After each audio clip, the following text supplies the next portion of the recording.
The wind whips the trees, bending them, swaying them back and forth in the heavy winds and the falling rain. You're soaked to the bone. Your clothing damp against your skin, hanging off of you like loose tatters, like the fur on an emaciated cat. You're miserable, you're cold, and you're wet. The ground beneath your feet sloshes as you march through the jungle.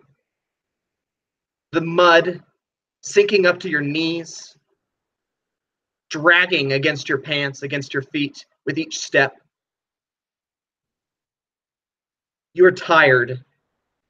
And in the 4 days since you left Port Nyansaru, traveling down the river, following in its winding course until Professor Winn called you to stop, to step off and make your way into the jungle.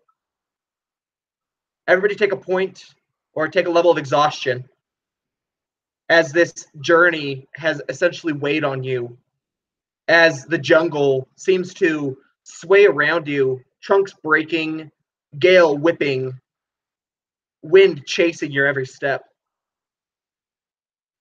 We zoom in, passing between the whipping trees, past the whipping leaves, and we fall into the front of the line, where Menes marches, soaked through. What is Menes thinking as you make your way following the professor on this winding path? Menes's thoughts are of what's been happening over just the last 4 days. She's not going to allow herself to think further back than that. And her mind just goes forward to just what's ahead. She keeps her eyes open as best as possible, just looking out. That's it. And as your eyes kind of take in the scene around you, the chaos, the destruction, Professor Winn's soaked back, his hair whipping wildly, like so many tendrils and vines hanging from the trees above you. One of his scrolls from his pack would whip out, carried in the wind past you lightning fast, and slapping into Chetham's face. Chetham, what are you thinking? How are you feeling on this journey?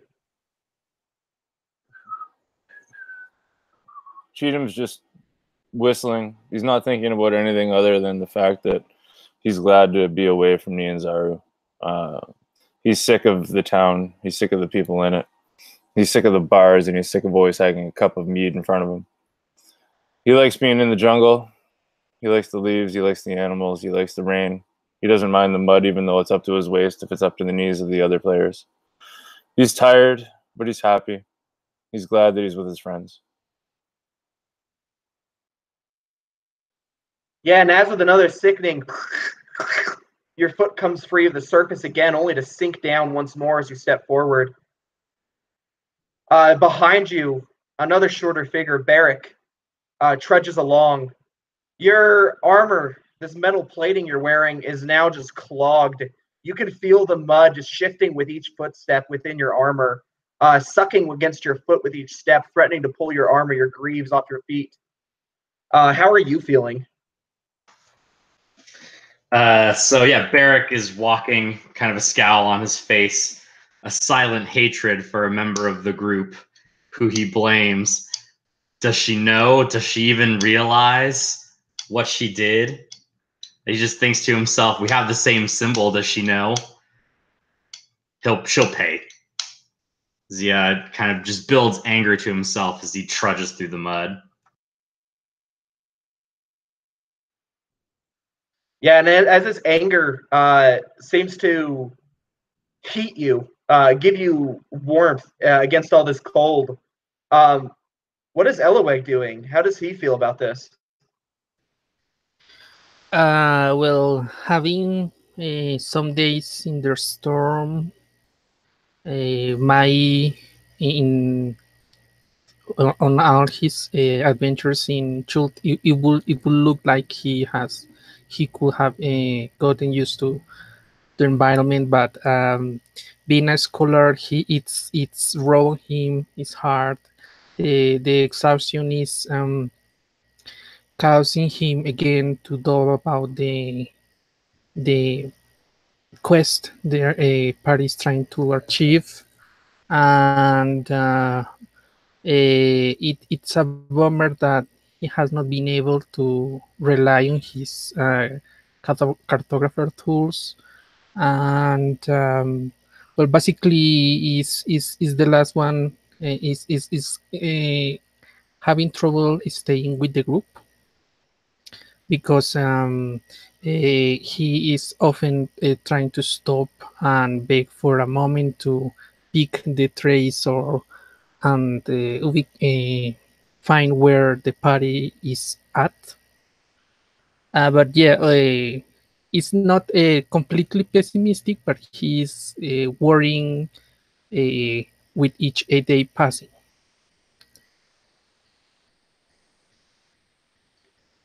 Yeah, Professor Winn, as feeble as he appears, seems to be going just by pure excitement.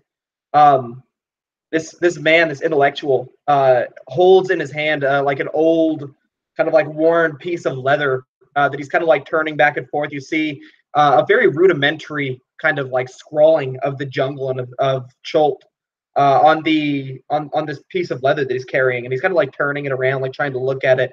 And you come to another halt, another stop, as you reach kind of like a small open-ish clearing, and he'd look over his shoulder at you, Eloeg, and knowing that you possess skills with maps as well, he kind of just like give you a look and kind of like move a finger, like come up here, as he's kind of like turning this map around. He wants your help in like figuring out where to go from here. He speeds up enough to reach him, and Pantin says, "Hey, sure. What is needed of me?" I can't rightly make sense of this. And he kind of like is turning the map around, looking at it. It says here that we should have by now met Ubteo's century. It says something like that. Could you take a look? Perhaps tell me where I might have gone wrong on the trail. And he kind of offer the map towards you. Go ahead and make me a like a nature or some sort of like what you feel like would be right for cartography, and give yourself advantage. He's proficient in cartography, so I basically can add the proficiency on that, and maybe intelligence. Yeah, I go ahead. also have a proficiency in navigation tools. No, I don't know if that helps. Yeah, so roll intelligence with double proficiency, and go ahead and take advantage as the professor tries to help you. Okay, so 2.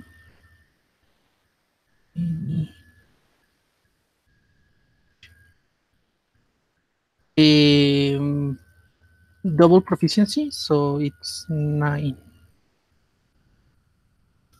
Yeah. 25.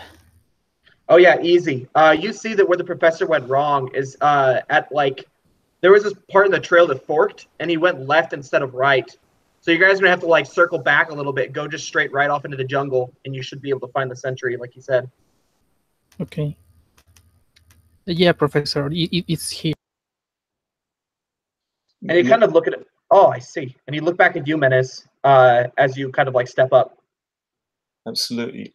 And she looks at the paper and she sees where it also went off, but she just nods. She's had a map from earlier where the rough location of where we're traveling is, but she wants to sort of like take a step back and just allow them to do what they're going to do. Really? We got to turn around? God, fine. No, not quite turn around. If we just go right, we should find ourselves right on the path that we were meant to be on. It's just a little gander through the jungle, nothing more. You want me to spin around and point in the direction, or you got an idea where we're going? I believe I know where we're going now. Please follow me. I apologize. And just like nothing seems to get this guy down. Even like how knowing that they have to go through the jungle a little bit, he's just like perkier than perky. Like he's just like so excited. So he just like turns right off the path and just tromps off into the jungle.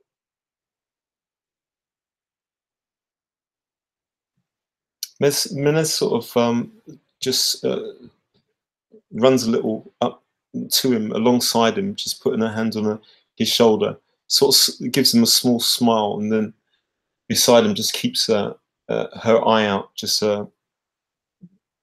listening and looking, just this.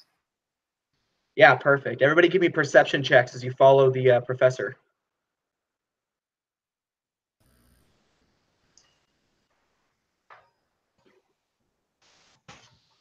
$13. 17 as well. Okay, perfect. A 17 is enough to save the professor from falling into quick mud. You see it like right as he's about to step into it, basically. And what sets you off? What lets you know that it's there? Just from, unless Corey wants to take this, I'm just going to say, just from being a ranger and knowing terrain, knowing the jungle so far from what I've been in, I can see that it's oddly open in the area that the sand is, and you can tell that the soil looks turned. I think at that point I'd probably cast like minor illusion and try to send something, I wouldn't say frightening, but something that would stop the professor in his tracks. Yeah. Oh, sorry. Go ahead, Menace. No, I mean, absolutely. As this these it's almost like jagged rocks actually just like shoot out, and it's not the type of rocks that would be in this environment at all. She just holds him back and just looks around at the group, and seeing as Cheatham seems to be focusing that way, she sort of just like nods, not having traveled so much with Cheatham at all, I think, with Cheatham before. And then we make our way around. We need to be a bit more careful, she says. It's a good thing he was there to stop you, otherwise you would have walked him right into that fucking mud, gotten him killed. See a pattern.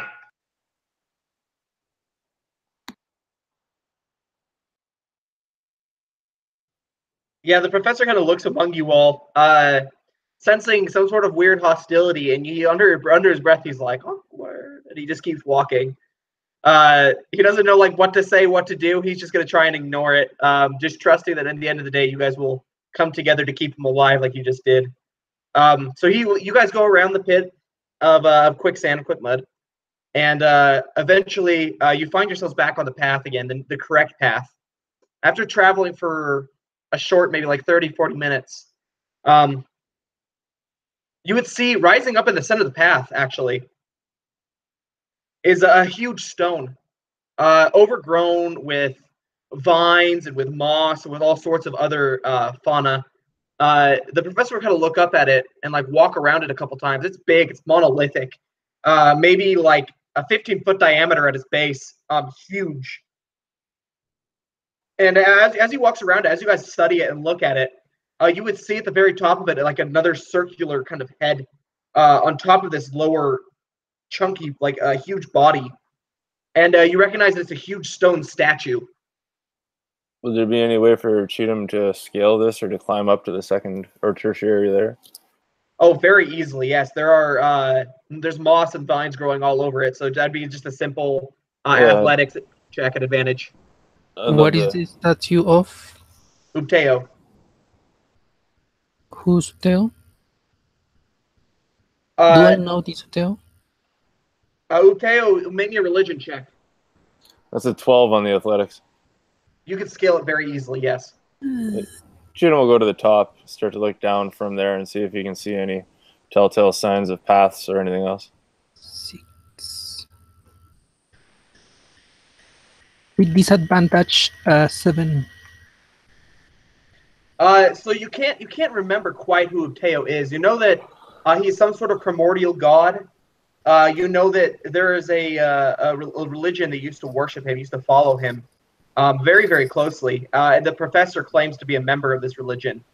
He wears his medallion around his neck with a maze. It's like a silver medallion with this golden maze etched into the center of it. You've seen it before, Menez, on the Arakokra of Kir Sabal. Is that identified from the stonework? Yes. You would see that it bears the visage of Ubteo. It's kind of this a larger statue, arms kind of spread out towards you, like offeringly, like inviting you to approach it. His head, it doesn't bear a face, like Uteo's never does, because Uteo is not identified as a male or a female. He's just a god. It's just a god. But it doesn't have a face or any other distinguishing features. But as you climb, by the way, Chetam, some of the moss would kind of scrabble away at your feet. You'd find handholds kind of buried into this, so you'd have to move a little bit of dirt out of the way. And you realize there's something engraved onto the statue's stomach. Chult would take a vine in his hands, and he would kind of run a little bit off of the side of this giant monolith, and kind of lift himself up. As he swang back, he would use his belly to scrape along the rock and kind of giggle as he wipes all of the moss away from whatever is inscribed in the side of the rock. Yeah, as you kind of slide across it, basically, wiping it clean with your body, essentially.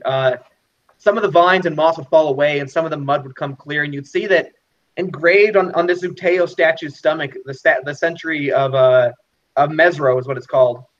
You'd see a maze, that same maze that's on, like a very similar maze to what's on the professor's chain.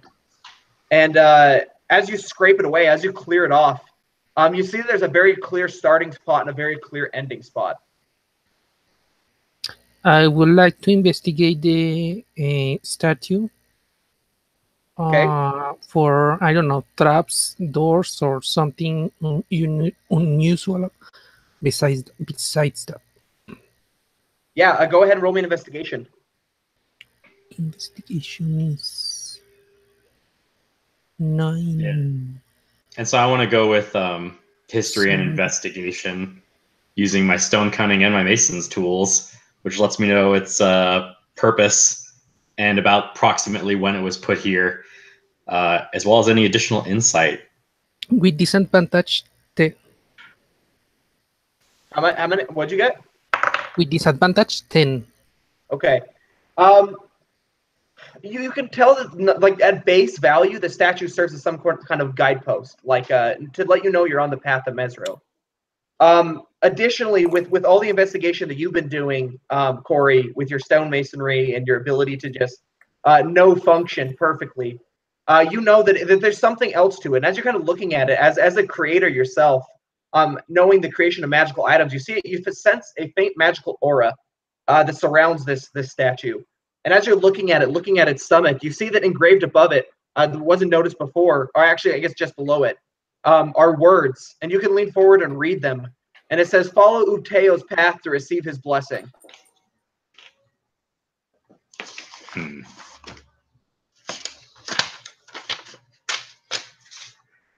While all this is happening, Chult, noticing that this is more than just a couple of scribbles in the rock, would like to take out a piece of paper and an inkwell and a feather from his bag and try to actually just lay the paper over the maze inscribing on the rock and just kind of copy it out with the pen.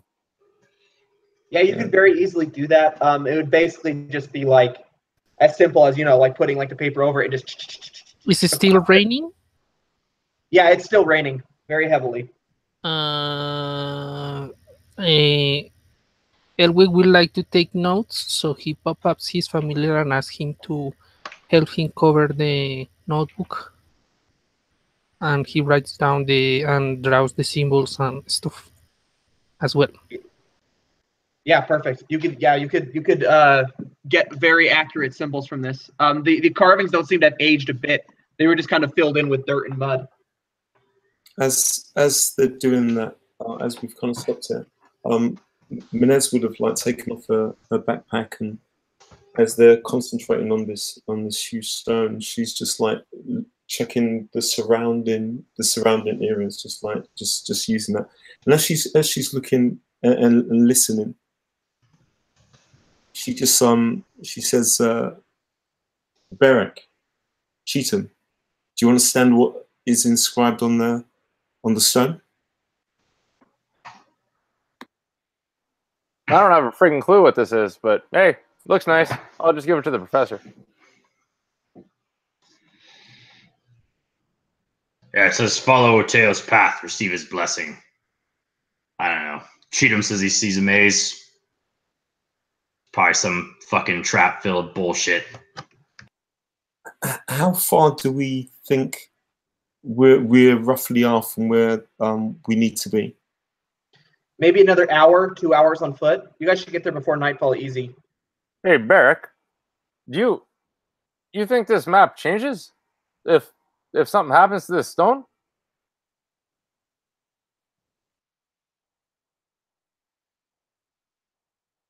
That was to Barrick, my companion. Menez calls out anyway. What do you mean? Well, I don't know. It looks a little too easy if he's just going to give you the directions to through the maze. I mean, like why even have a maze if you're just going to write the directions at the beginning of the maze? You know, like maybe if we do something, that map changes somehow, and who knows? I don't know. Have you checked the stone all the way around? She says. No, Frank. I just saw this thing, and the little belly slide. It was fun. But it doesn't seem like there's much here. Let's just move forward. If that map's fucking wrong, then it's wrong. We'll just deal with it when we deal with it. You cast Identify, right? By the way, Barrick? Yeah.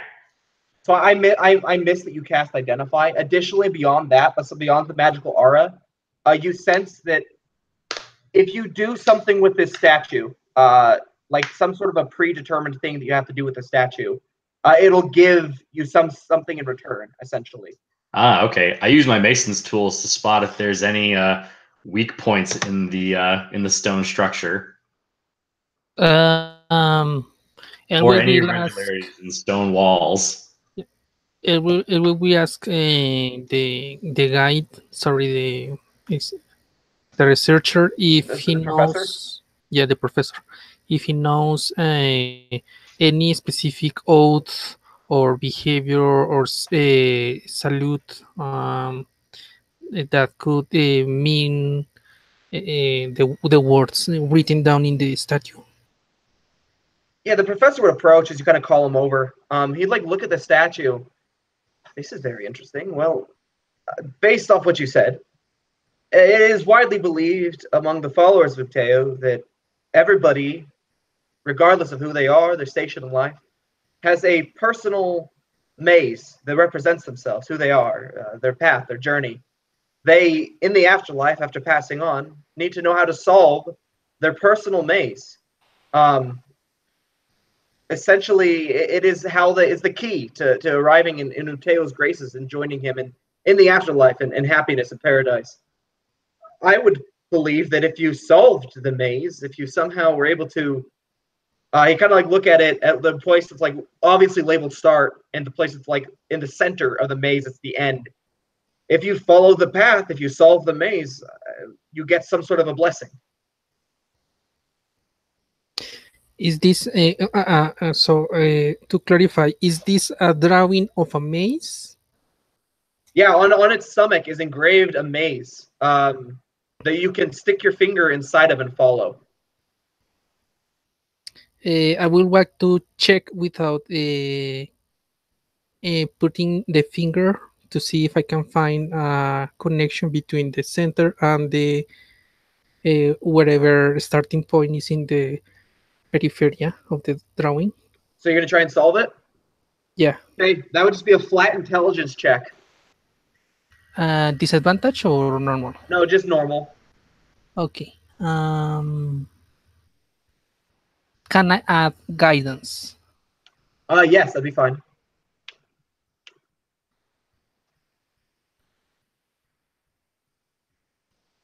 $25. Yeah, you solve the maze easily. You basically, as you place your finger into the starting point, it feels as if your finger is magnetized to the stone. And as you follow it along the path, kind of solving this maze, and as you reach the very end, and you're able to remove your finger, the stone kind of vibrates, this aura kind of changing in color. And as you pull your hand out, you see that this wisp of light kind of travels out of the stone and into your hand. You have gained the ability one time to cast Find the Path for free. The level 6 divination spell. Wow. So you have access to that spell to cast one time. And this, the aura fades on the statue. This can only be done once per day, solving the maze. Do I recognize the ability and what I'm able to do with it?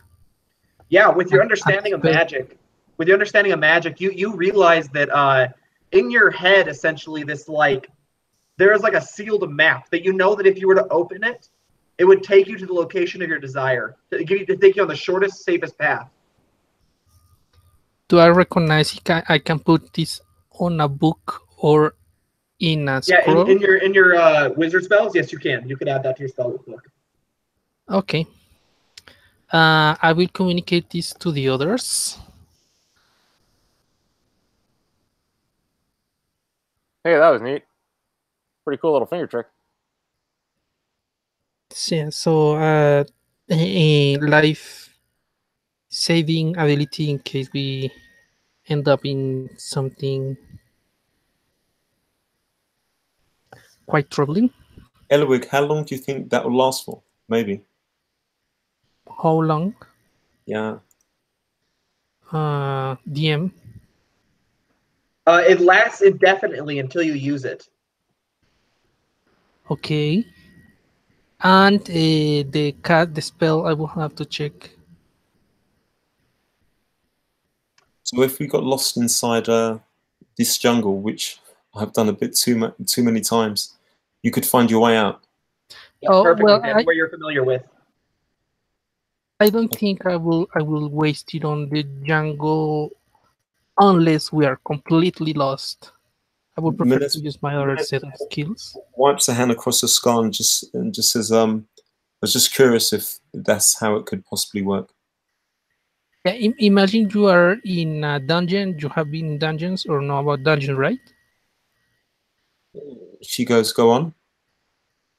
Imagine you are in a dungeon that you really need to get to the treasure because it's something important, or in the opposite, you are completely lost in the dungeon and just want to go out. That's what the spell could be useful. I understand. Without a map, you can just go out. And she leans down, takes her backpack up, ties it on, and says, should we head on? Professor, should we head on? I believe this is the first marker, yes. We can move on as soon as you're all ready. He looked to all of you to make sure that you're all ready to go. And not receiving any, oh, go ahead. I was just going to see if Cheatham from like the top of the statue can see in the direction where they need to head next. Yeah. From the very tippy top of the statue all the way up on its head, you'd be able to see out above the trees. It's that tall. And you see that eventually the trees just kind of disappear.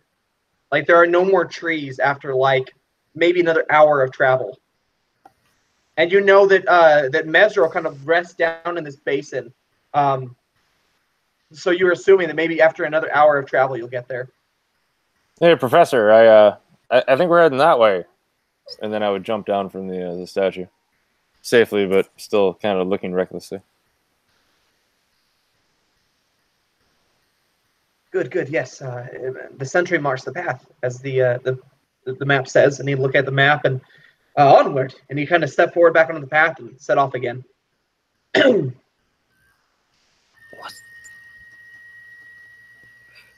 Yeah, we follow on for sure. Yeah, and after an hour, you'd break free of the trees, and it almost seems like the world just kind of drops off right in front of you. It's like the end of the world. You can see the other end of the basin, but this is essentially what you see from your perch over here on the far left. The entire city has been flooded, essentially. You see that the river has worn away what barriers they had in place to keep it directed in a certain direction. It now has flooded the city. You see that this right directly beneath you, the Flaming Fists have established as kind of like a checkpoint to get into the city. The only way that you can see without getting in the water, which is very dangerous.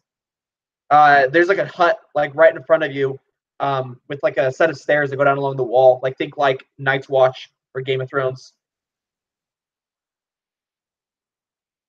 How far away is it roughly from where we are? As you break free of the trees, it's only like maybe like another 70 or 80 feet in front of you to reach this kind of hut, essentially. Mina sort of squints our eyes a bit and just is actually specifically looking for any moving forms, specifically Flaming Fist, but any sort of movement that is kind of going on from where we are. Yeah, you'd see in the window a group of maybe like 5 or 6 soldiers, watchmen, playing cards at a table. They're out of the rain. They're warm. You see them laughing and drinking. And they're obviously Flaming Fist soldiers as well. Question, who has the chart? The professor has the charter. Okay. The professor starts walking directly towards the hut, by the way. I'll walk right with him. Keep pace. Mina says, I don't think that's a good idea. I mean, we've all just come from the city, and just walking just straight in with me. What about this? You can keep. I can keep. You can keep. Rina can keep you company, and you can speak to her, and she can communicate with me as long as it is 100 feet away. And if I need to tell you something, I use mimicry through her, like poking in your shoulder, and I give you instruction. Basically, alert is moving the wings, and signaling is poking at his shoulder and her shoulder and pointing and stuff like that. Yeah, she takes the information that you say, and she moves left into the brush, and she sort of like kneels down.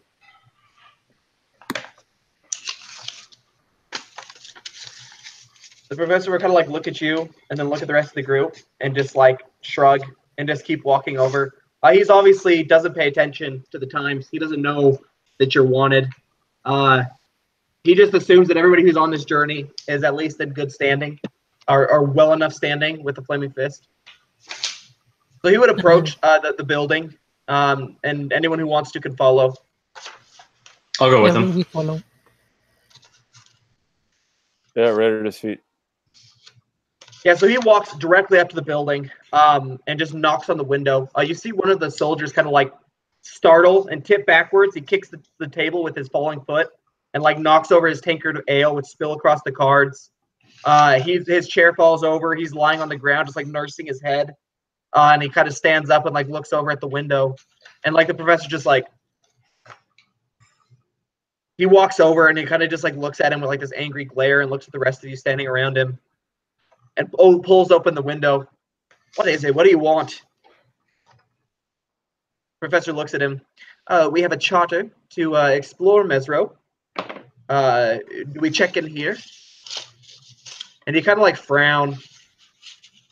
It's raining outside. What are you doing here right now?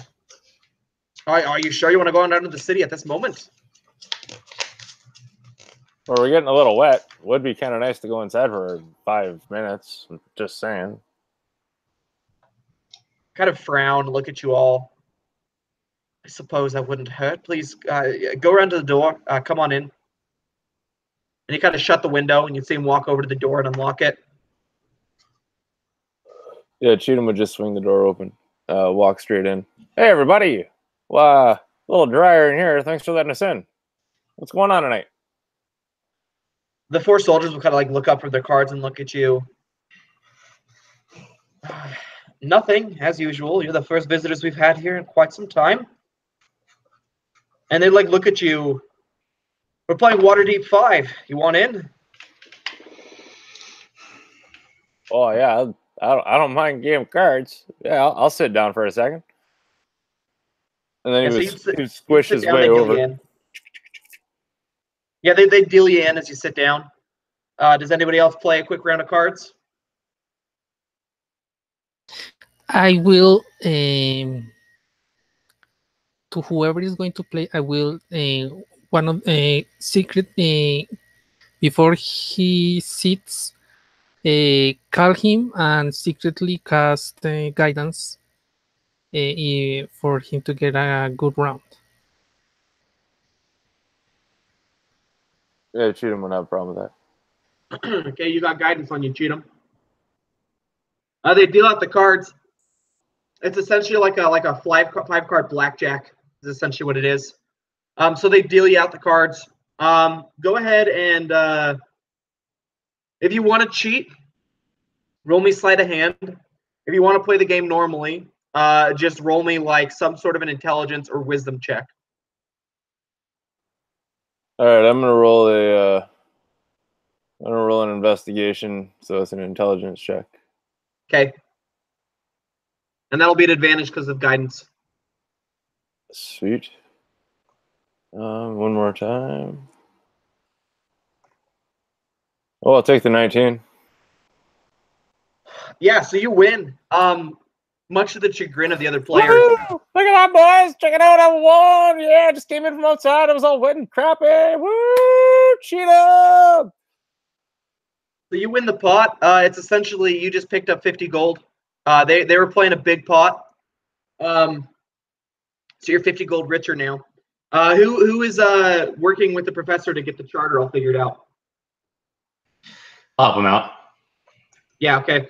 So you're talking with the one guy whose seat you just took. You guys are chatting. You guys have the charter out on the table. He's inspecting it, looking at it. Everything appears to be in order. How many in your party? Is there anyone else outside, or is this all?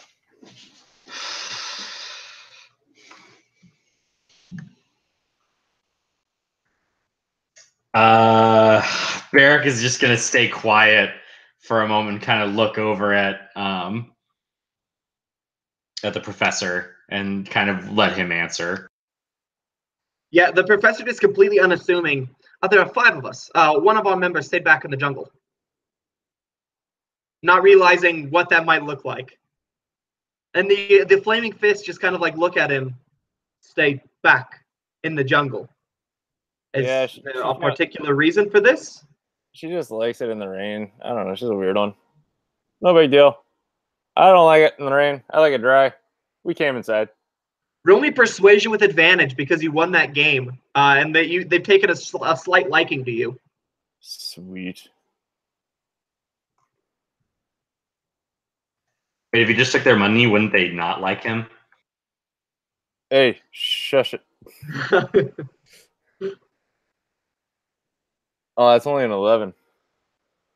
Okay, well, he rolled way worse than that, so you're gonna win anyways. He like looks at you and just shrugs. Well, I suppose as long as they're not a criminal, it's not a big deal. And he kind of leans down and just kind of like signs off on the charter, basically putting his name on it. How many of your men are currently stationed here? Well, this is the watch, and it kind of looks at the other 4 people. There's 5 of them up here. As for the trainees and the other sergeants, there's Colonel Cole. He's down in the city with a new batch of recruits. Maybe about 100 fist are here. I see. Don't worry, though. If you've got the charter signed off by me, it won't be an issue. Good. Well, if you wish to investigate the city tonight, I don't see why not. Here's your charter back, and you kind of give it back to the professor. Is there anything else you need? Climbing gear, we have everything you might need here for sale. Canoes are sold down on the docks.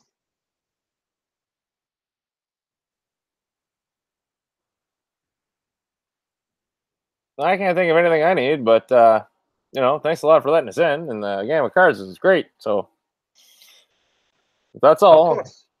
Of course. Please, you seem like good enough people. And you kind of like reach under the counter. We've got a decent supply of this. It comes in from Neon Saru every week. About some of the boys have softer stomachs than others. They can't drink it, so we've got extra bottles. And you kind of place a bottle of fire brandy on the table. If you'd like it, please feel free to take it. I would want to identify the brandy, maybe to brag about it. Yeah, you can go ahead and roll me What would it be to know your alcohol? Like a history check, I guess. Do history. A disadvantage or because- Let's just say normal. Just a normal roll. okay. So 1d2 1d20 plus a 10. A natural one in the roll. Yeah, you easily find the age, like the vintage of the bottle, like how old it is.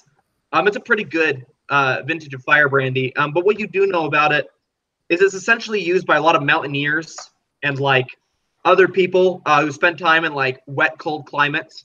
It essentially like gives you advantage on Constitution checks made against cold if you drink it, but it also has a chance of giving you what's called fire sickness.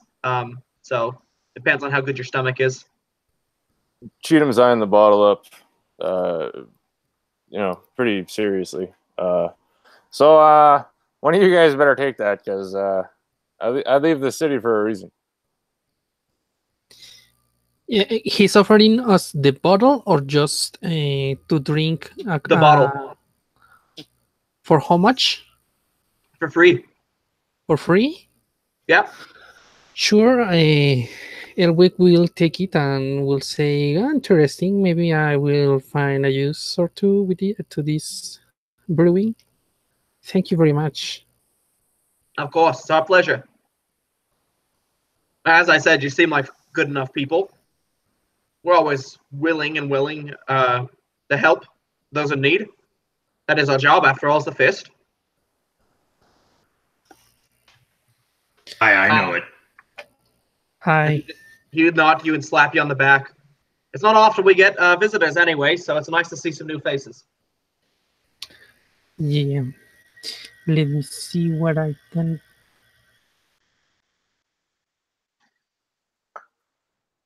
Cheatham would just wait, look around to see if anybody wanted to play another game of cards. Kind of enjoy not being rained on. Pants are slowly starting to soak to the bottoms now, thank God. Yeah, you guys can spend as long as you want to in here, but remember you're leaving Menace out there. How dirty right now? looks the cabin? Say what? How dirty is the cabin inside or the place? Right, it's pretty clean, actually. It's pretty orderly. You can tell that whoever this Colonel Cole is, he runs a very tight ship. Okay. So he will point out it's quite clean and makes conversation with it, trying to pass by. And at the end of it, he will look at his teammates and say, "So, should we go?" I don't know. Perhaps we should stay in here until it quits raining. Maybe stay until tomorrow. We should get our friend inside.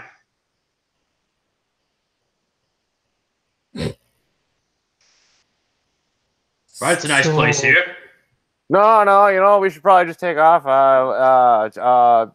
got things to do, eh, Professor? Yeah, there's stuff to do. Yeah, we should probably just go, guys. Thanks a lot for having us here.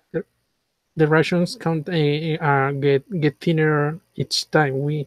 Each day we delay our search.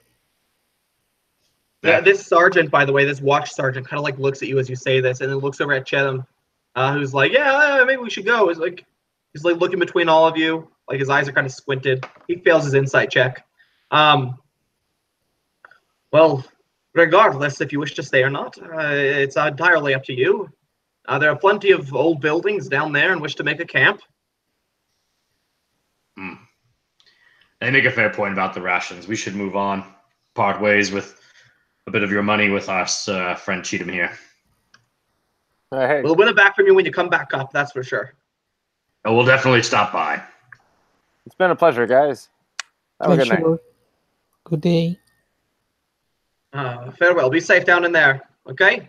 We have enough people go missing who think that they know how to survive in this old abandoned city. We don't need more going, okay? Thank you. You be safe too. This jungle is quite frozen. You just kind of nod. And as you guys step back out into the rain, the professor just like a skip in his step. Menace, you'd see them come out. And as they kind of round the building, moving towards the, do you move back to the jungle or do you move towards the steps as if nothing's happening? How far is Menace right now? Like 30 feet away in the jungle. Okay. Rina will poke at his shoulder, at her shoulder, and when no one is looking, Ilwick will cast invisibility on Menace. Absolutely. So as this bird like touches Menez, and she feels that familiar sensation of like burning sensation in her skin, you know, and then she sort of relaxes and she sees that she's like transparent, and then she starts to make her way, still looking out, but just make her way as quickly as possible towards. Sorry, and Rina will fly back to Elwick. Perfect. And the invisibility is a perfect touch because you see the sergeant as you guys walk towards the stairs. He kind of steps up to the window, like looking out into the jungle, looking to see where your fifth member is, what they look like, and they don't see anyone come out. I'm gonna have a roll a perception check at disadvantage to see if he sees footprints in the mud. Ooh. Which he fails because he sucks. He looks out the window.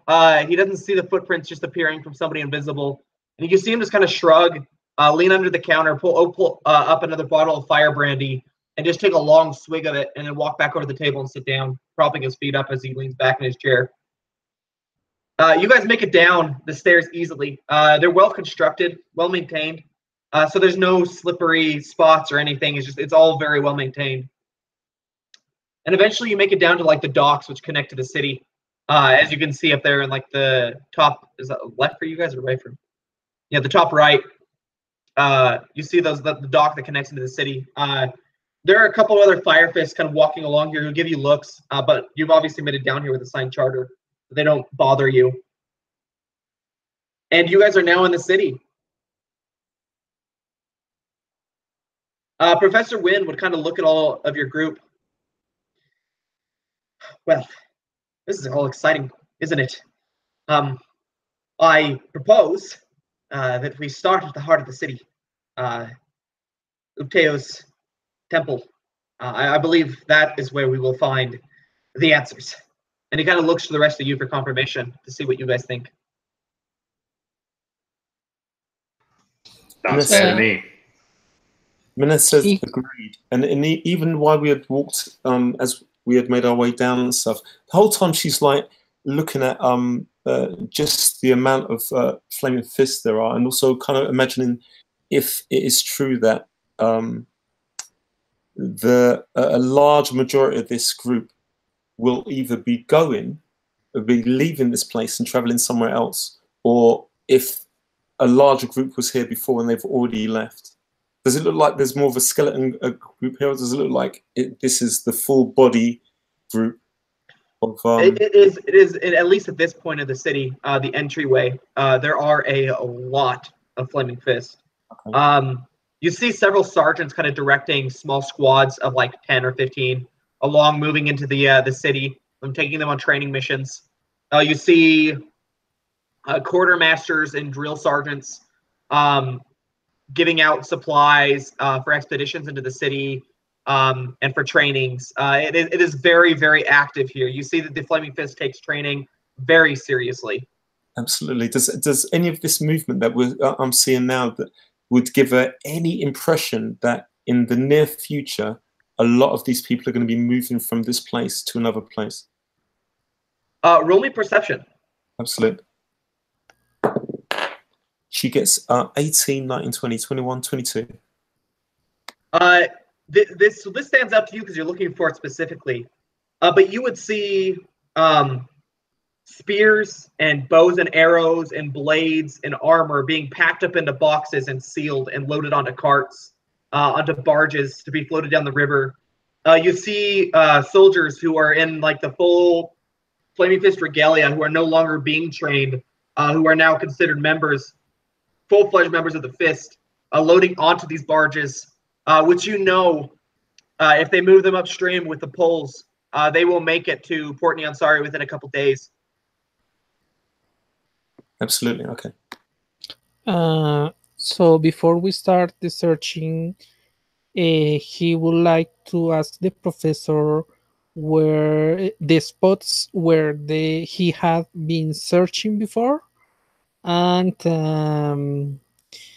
maybe get a layout the terrain to plan a good route of exploration to see if good places to see for good places where we could find the ruins, but after that he will just agree with the others on what should be done. Yeah, so you guys, he pulls out his map of the city proper. Well, we could always take the Grand Thoroughfare, but that would require us to rent a boat, a canoe. We could try and make our way along the main walls, though as you can see, they're quite crumbled.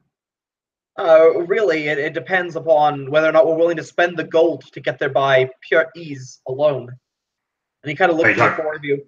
Well, Talking about buying a canoe?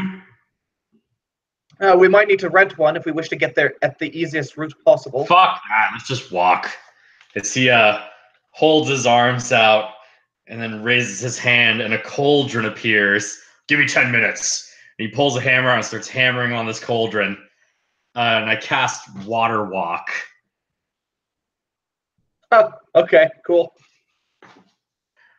All right, you guys all have the ability to walk on water now. And as I like kind of dip the hammer into the cauldron, and it pulls out like it's like wet, almost like a sopping wet paintbrush. I just like across everyone's feet.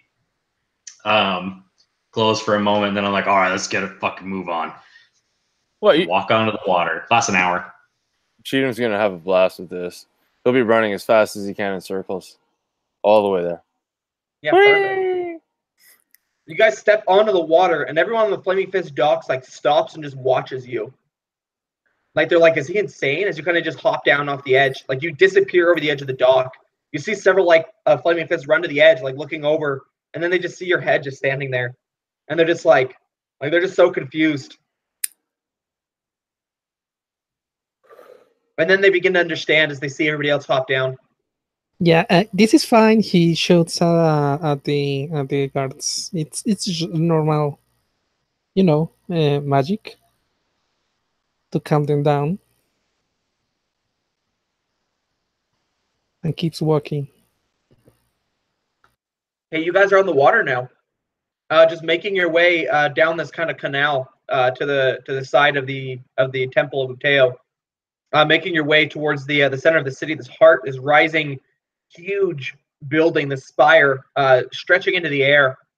You see that this building might have once been beautiful, but over the years of like just being degraded and of just lack of care, you see that the once beautiful carvings and the statues that would have lined the walls and sat in alcoves are now just caked in dirt and moss and just worn down and deteriorated.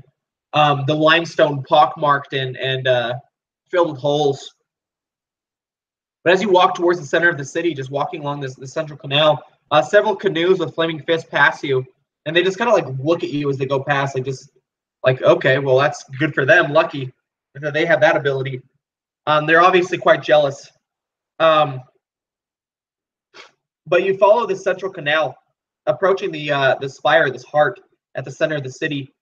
And I want you guys to roll me perception checks.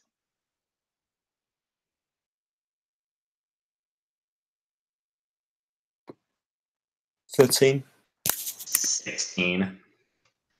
12. 10. Okay, 16, perfect.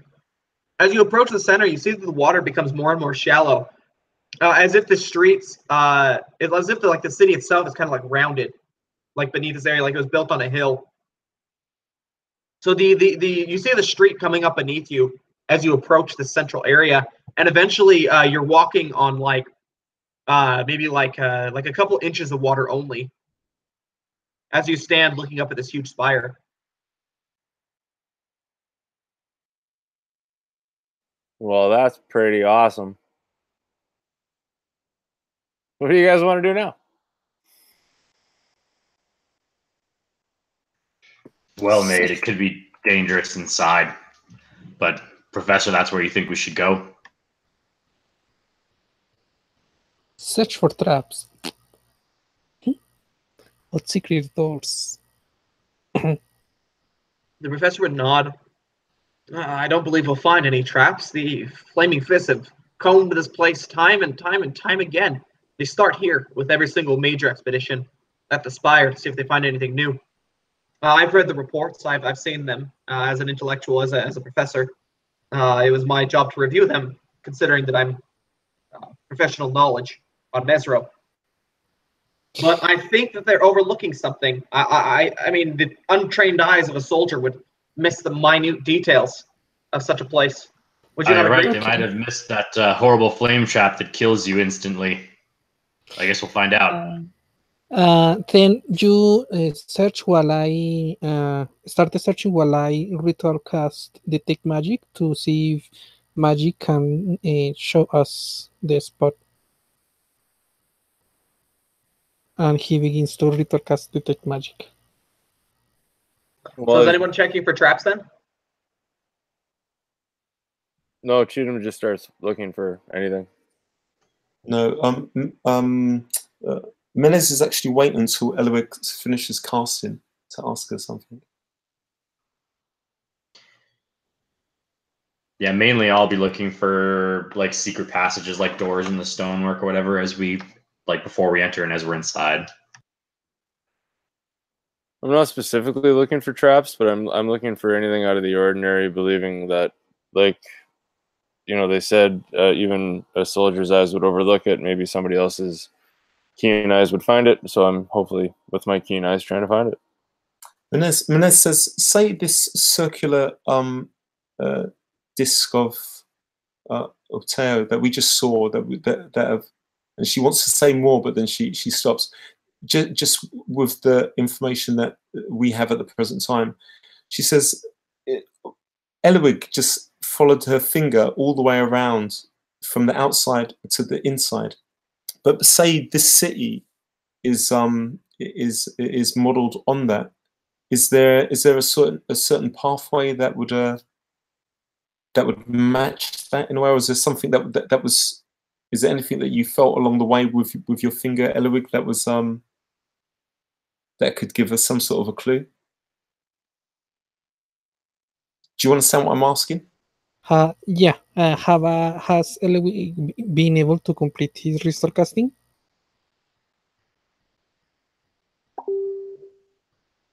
What was the map in the shape of the city? Yeah, the city. So the map on the center of Uteo's stomach was very, very similar. Like it was a circle. It was a perfect circle with a map with a maze inside of it. And now that you're thinking about it, the starting point was at the exact same location as where the Flaming Fist first entered the city. So you found yourself in the center of the city now, where the end is. So after he finishes his restore cast, he will just communicate that. Excellent. Then Menez begins to check for traps. Says, "Well, is there an opening to actually go within this place? And if there is, yeah. There's a large set of stairs, like maybe 10 stairs that kind of go off into the water. There's a thin layer of water on the floor of the spire itself. You can go up in through this main door. You see the stone doors are long since worn and have fallen off of what old primordial hinges once held them. Truth be told, she walks up to the doors, if that's okay, and then from that point, she starts to really slow down, and she starts to check as thoroughly as possible as she starts to make her way forward.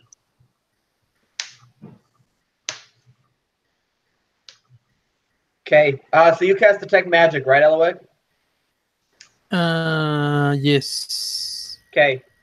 So you, as your eyes kind of like are able to see essentially magic itself, you see that the city there's like a strange pastel coating to everything in the city. Everything in the city has like a hue of magic painted over it. The city itself is very, very old. And you realize as you look at this that these are binding wards placed over the city, meant to hold it in place, to protect it from some degree from the elements. You also see that the central spire is glowing fiercely. There's some sort of an aura emanating from within this building itself. Is from the current building or from another? From this central building. Okay. Okay, so I want to check on my arcana knowledge if there is some kind of puzzle regarding the, like, I don't know if you have played Golden Sun. Oh yeah, I played Golden Sun for sure. Yeah, when reaching the Atlantis, one has to pass through a labyrinth of currents, and it's kind of open, but one has to follow a specific trail to trigger the entry. Yeah, okay, I know what you're saying. Roll me either investigation, history, or perception. History, investigation, or perception? Whichever is best for you. Yeah, 9 for history and investigation. 23. Okay, perfect. So as you kind of have this idea of kind of like the perfect path, following the perfect path in a way, you look down at the floor, this thin coating of water across it, and you see that like over the years of this river kind of like flowing through the city, there's a thin layer of silt on the floor that as you step, it kind of disturbs, it like floats upwards in like a thin cloud. And as it begins to settle down again, you see that in the very center of this floor is a line, a single line carved into the middle of the hallway that goes just straight forward. Ooh, I communicate that to the others. You think we have to walk directly across that, or if that's some sort of a trap that can be disabled in some way? Where is it? Here? And Cheatham will just start walking. Wait, Cheatham. Oh, come on. What do you mean? He'll turn around and he'll put his arms up and he'll continue to walk backwards. I don't know. It's just the line on the ground, right? Come on. The professor would kind of kneel down next to this line and like look at it, not even caring that his knees are getting wet. The old texts of Mezro, they call this center, this spire, this temple to Teo, they call it a heart.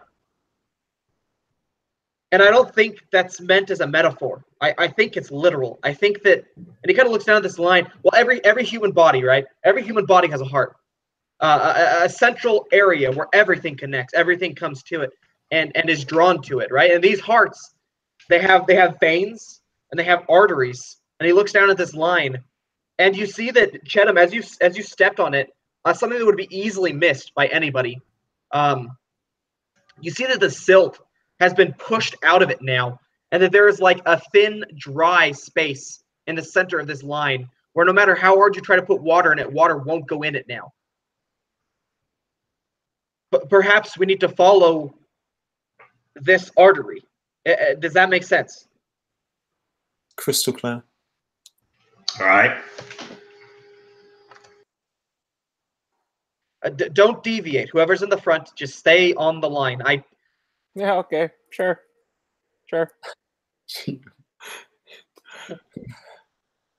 Menez again. Menez cracks a smile, but she's like, "Please take it easy." Besides following, he will. Elwick would like to check that if the path matches with the path he discovered in the statue. Roll me an insight check to remember what the statue looked like and how you followed it. Actually, Chetham drew it, didn't he? And we did it as well.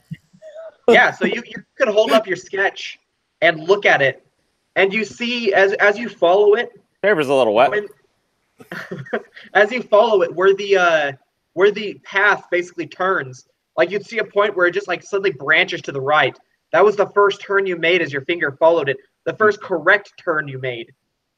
So as you follow it now perfectly, kind of moving along it, looking at the map, following each exact turn, you ignore every room you pass. You ignore every turn-off hallway. You ignore every set of stairs going up or down, unless it's on the path itself. And eventually, as you follow it, following this weird line, circling through seemingly random rooms, circling through seemingly random passageways and hallways, you would go upstairs, you'd go downstairs, and eventually you'd find yourselves standing in front of a blank wall, where the line goes up onto the wall into a single, inconspicuous, unnoticeable point unless you were following it. I push it. You stick your finger in the hole, and the wall in front of you just slowly starts to sink down into the ground, and you're able to pull your finger free easily. Check that out, guys. Elwick cannot contain his excitement, and begins to write down notes and pointing out and making a small map of where they have been, and say, yes, this is good, this is good. Yeah, water starts to filter down through this now open wall, kind of just trickling down the steps. As you follow them downwards, you would find a large circular chamber. The walls are beautifully ornate, a mural stretching from one side all the way around the circular room. It seems to be telling a story. You see a large faceless figure step down among plains and beautiful valleys. And from his feet all around him, a city rises. As the mural continues to pass along, you see people flock to the city. You see they are all smiling. You see that there's a beautiful sun in the sky. You see that they want for nothing. You see gold. You see silver. You see jewels. You see happiness and complacency. You see them turning to this faceless figure. Time and time again, you see him solve a problem with two feuding individuals. You see him solve a problem with a drought. You see him solve a problem with an erupting volcano. You see him doing all these things for these people until eventually he turns his back and disappears. You see 9 figures. They step into the city, and they are standing upon pedestals, people looking up at them. You see the city begin to fall into disrepair. You see buildings falling apart. You see people emaciated and gaunt and sad. You see these 9 figures standing above them still, until there's nothing in the city. And the city remains empty, and the carvings on the wall end there. In the center of the room, as you've been walking along this, looking at this, as the water's been trickling down the stairs, your eyes now free of the mural. There's a large circular indent in the floor. Sorry, go ahead, Menace. No, I was just she just wanted to really as close as possible. She's like a foot away from, like, look, if it's that height, away from one of these 9 figures, and just wants to. Are they just like humanoid in shape, or it's not very? Is it clear or not so clear? So you see humanoid figures, but each of them has a symbol on their face instead of a face itself. Can I make out those symbols, or is it too ancient, too old? You could try and identify it with a history check, like what language it might be or what it might stand for. Yeah, absolutely. History. She does -1, so that is she gets 15. You know that the writing is very, very old Chultean. It's like, so if you look at like you know how all languages can be traced back to like Latin, like all of the romantic languages can be traced back to Latin. Like, so the Chultean you know now is like Spanish or like French, but this is like old Latin, the precursor language. And everything you just said is what she's saying as she's as it's going through her mind. Yeah.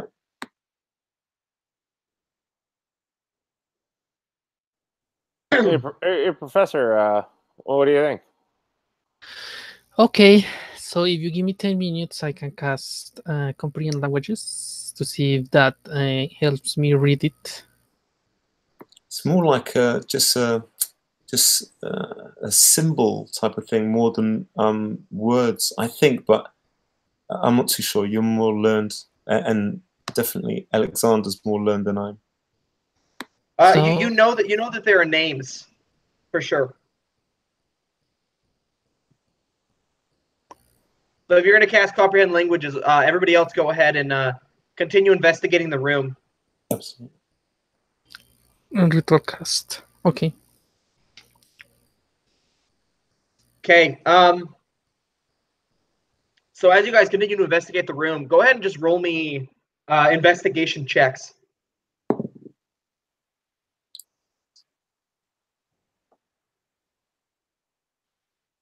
15.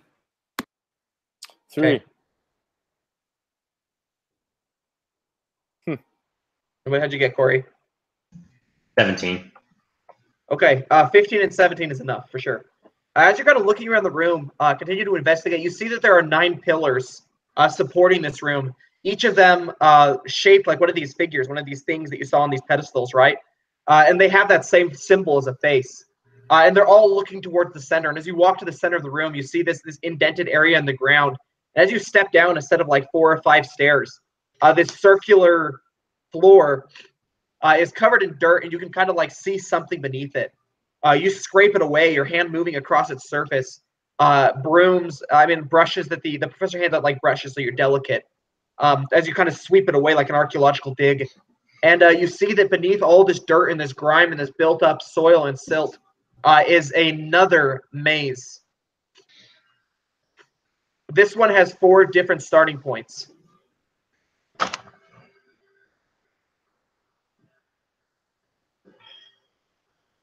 I bet you we're supposed to do it together. Menez first looks towards Cheatham and smiles, just remembering his quick wit, his quick idea with the tracing of the paper anyway, and says then looks towards Eloig and says, you got any ideas how this could go? And then she looks back and just, can we do intelligence? Not intelligence, what's it called? Investigation of getting some sort of clue of. Yeah, you could definitely do an investigation, arcana, or history on this piece of, or religion even. Religion would work too. Yeah, she tries history, which is just crazy. Again, 15. I've done like 3 15s. So 16 minus 1 is 15. Okay. And what everybody else? Who is anybody else trying to figure it out? Yeah, I'll try to do an investigation for 21. Perfect. 14. Okay, 21. Awesome.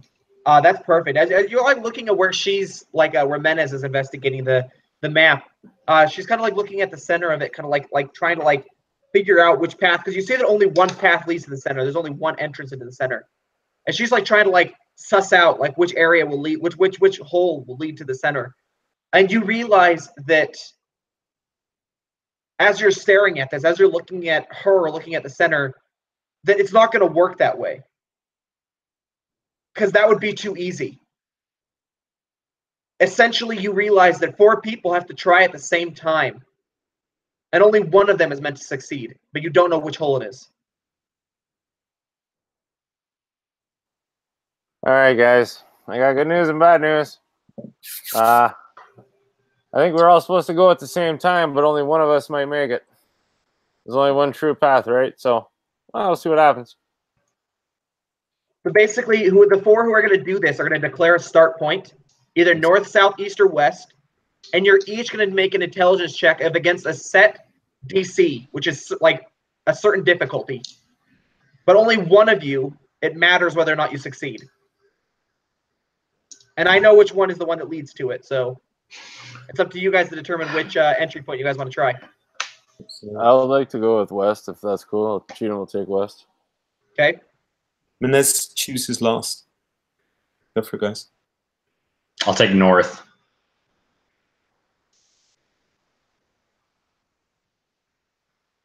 And Eloeg, you can choose one too, because you're going to be able to do this after you comprehend languages. Yeah, well, there are how many paths are? There are four, so you have east and south left. East and south. That's what I want to wait to see what his comprehend languages research tells, to see if he can get any hint or clue to where he can check. Okay. So we'll just say that you finished your spell then, and you're able to read these symbols. You realize that they are names. They are just names of essentially you thought that they were at first you thought they were names for people, but now you see that they have like a what's it called? What's the name of that word? Like a prefix, which stands for spirit. And you realize, but it also translates to God. And so as you read each of these, you realize that each of these 9 are gods. He's written all that down. Do I get a clue about the names and the paths? Yeah, so the interesting thing is the names, as you read them, you can't determine what they mean, but you just know what they like. You can read the names.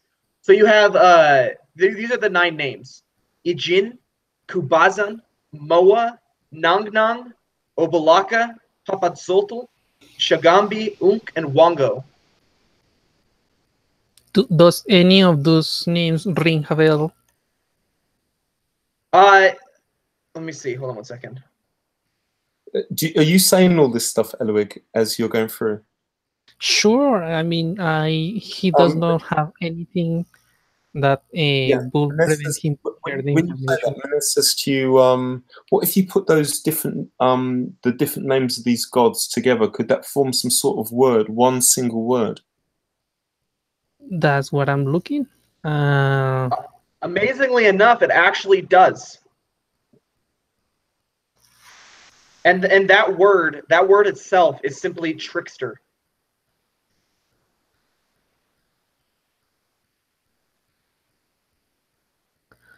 Okay, so trickster. Again, does anything rings a bell? Maybe a religion check or investigation, a clue in the drawings that will allow. Were you on the Grung expedition? Was anybody on the Grung expedition? No, unfortunately not. Ground? The Grung, yeah.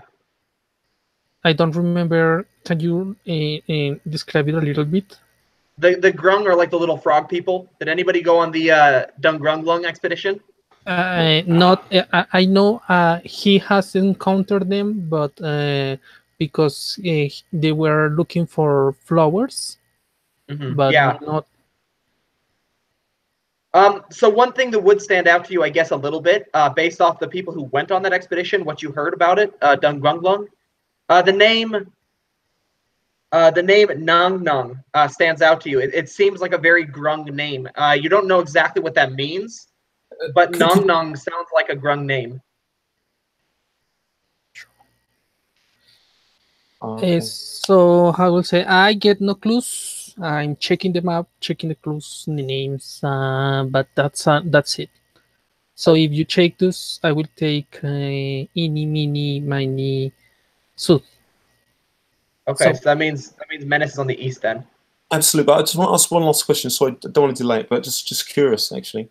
It's two things. One is just using history, which I want to say, is Chult history. Do they have a specific trickster god that comes to memory, comes to mind? Maybe that's one. And the other one is roll me a religion check. It's going to be a very difficult check to see if you know anything about this. Can I roll as well?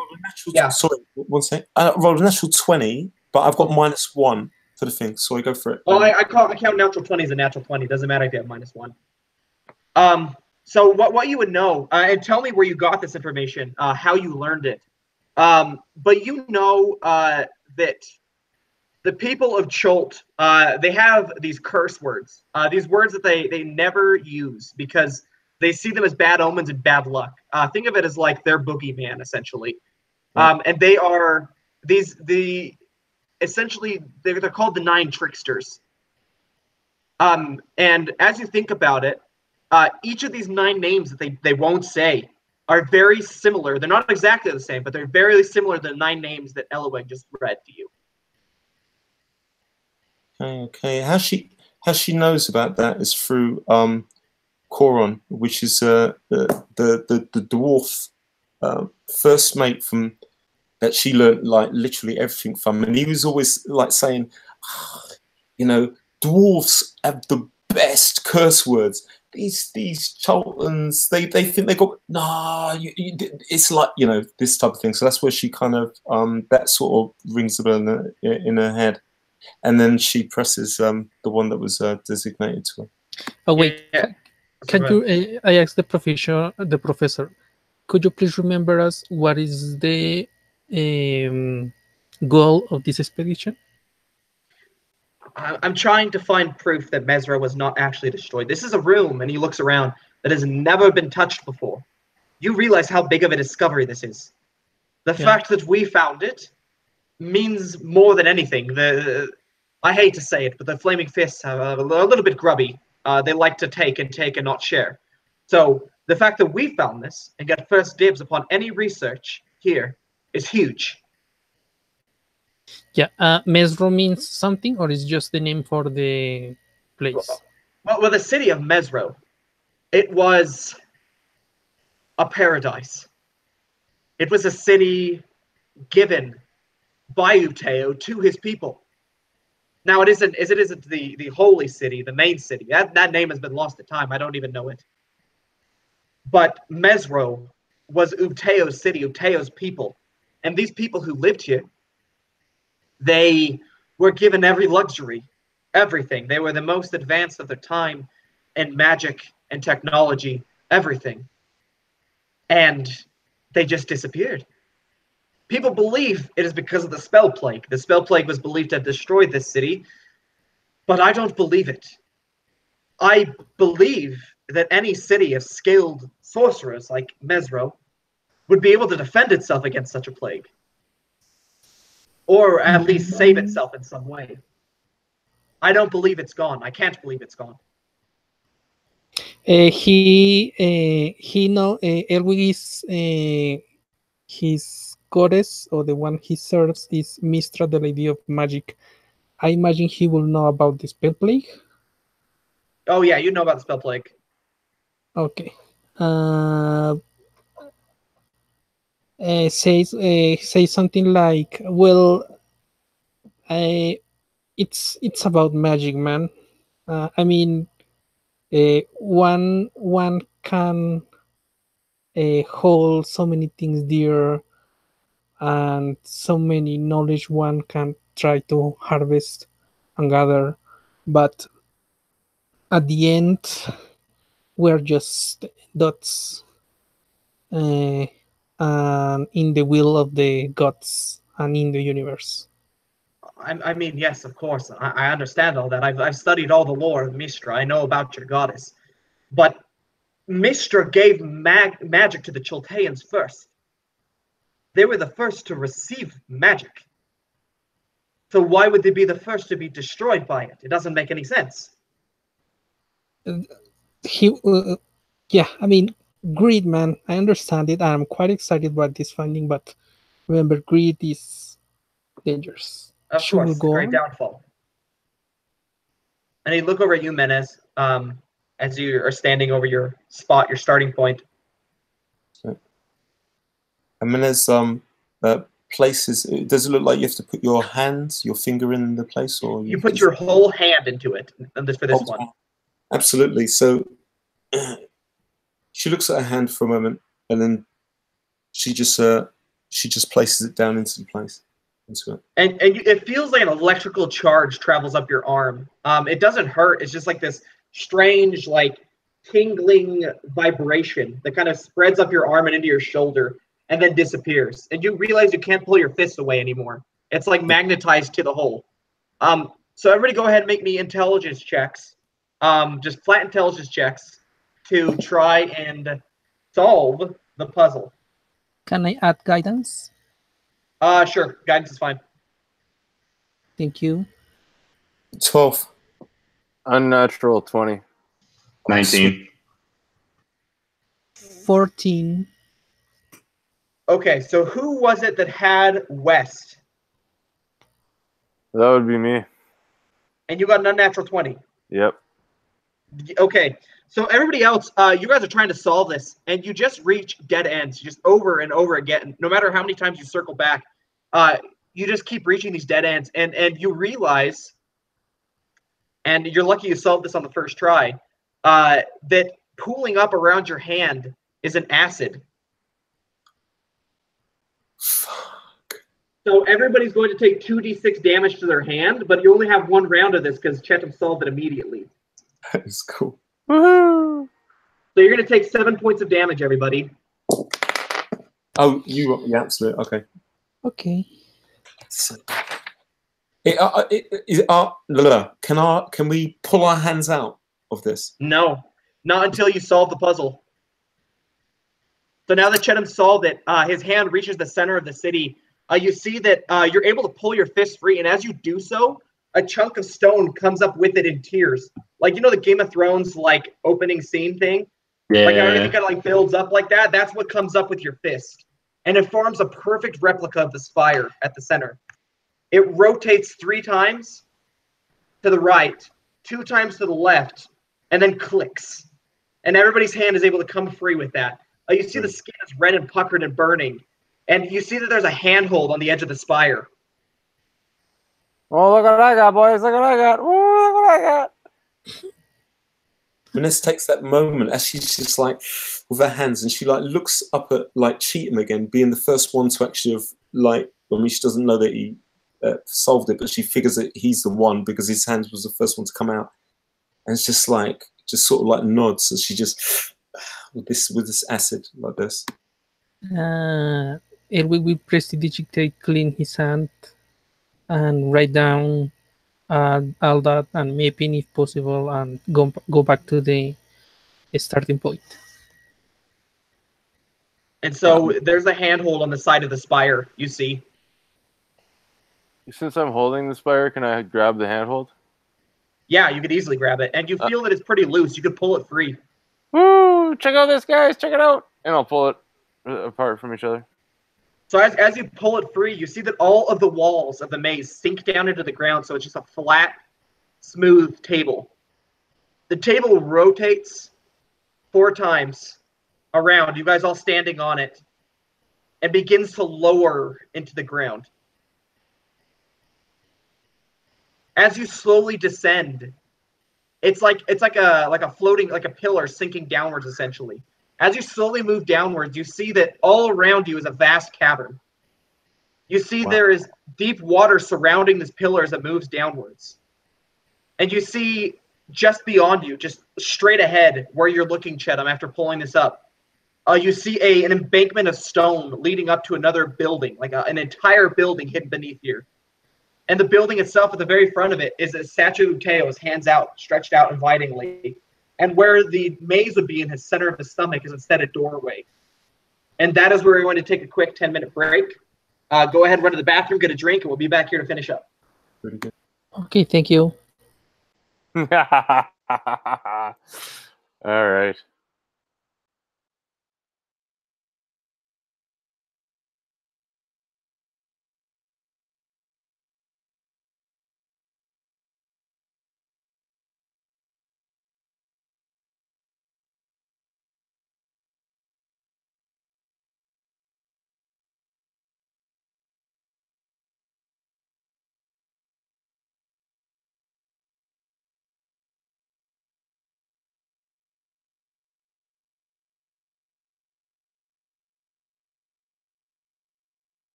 Okay.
Nice.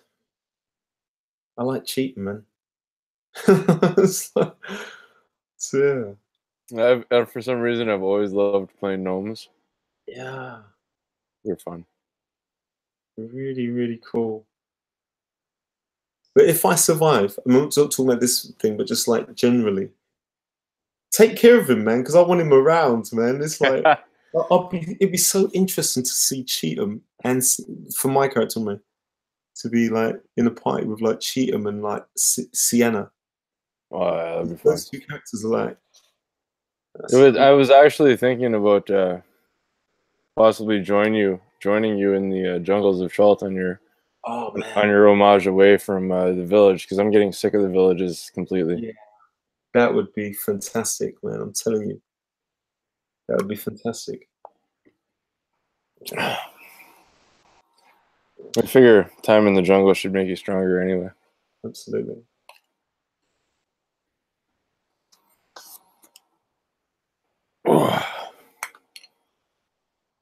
Yeah, even Chris, I was supposed to play another game. We have a other campaign that we play usually on Saturdays, and we were supposed to play tonight. And he's like, "No, you don't want to play in Storm King's Thunder. You should definitely play in Tyre's game."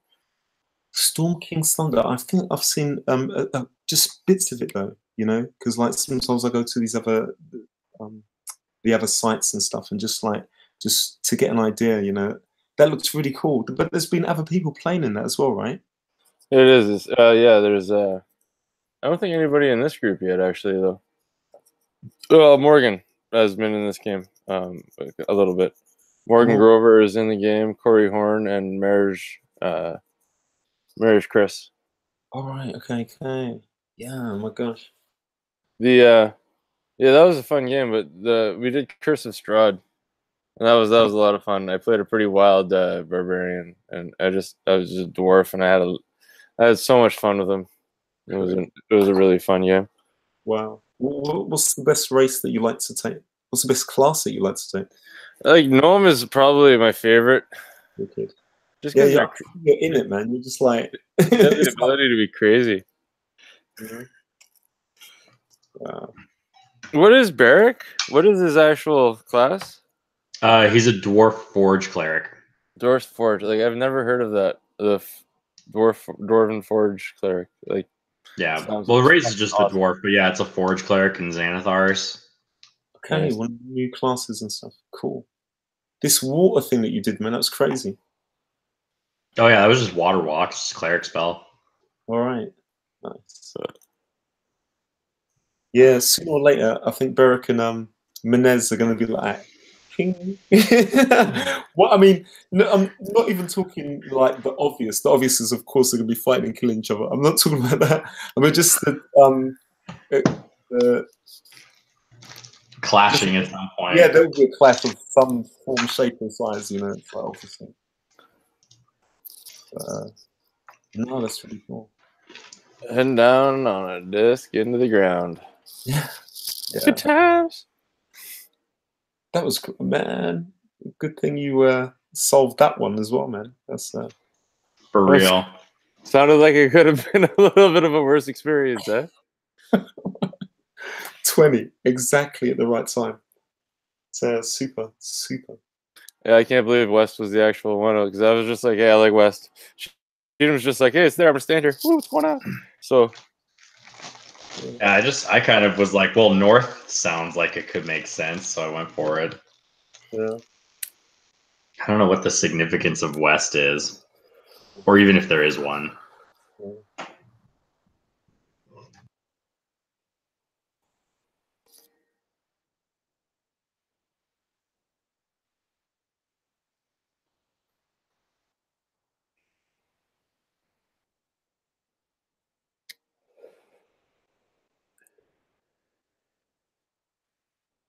So what's the next adventure you guys are planning on hitting out on, maybe? Corey, Maybe. no, sorry, Charles just asked me to DM another game. Oh, wicked. Like an hour ago. No, which one was that for? That was the Pirates one, maybe. Yeah, it is. It's the Pirates one. It's Yeah. supposed to be, we have a DM's chat, and it's already blowing up over the Pirates game, so we'll see what happens. That's gonna be crazy, man. Oh man. It's gonna be crazy.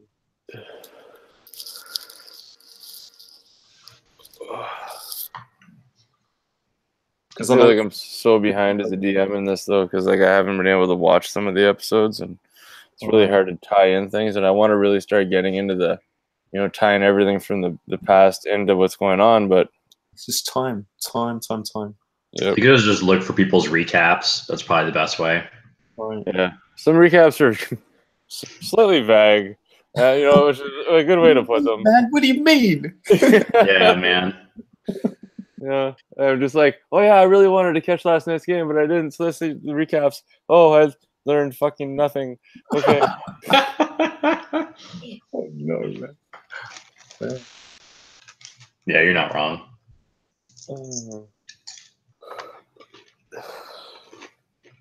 Oh, I love this fucking thing Chris started though. I swear a lot. I hope you guys get used to it. It's just great.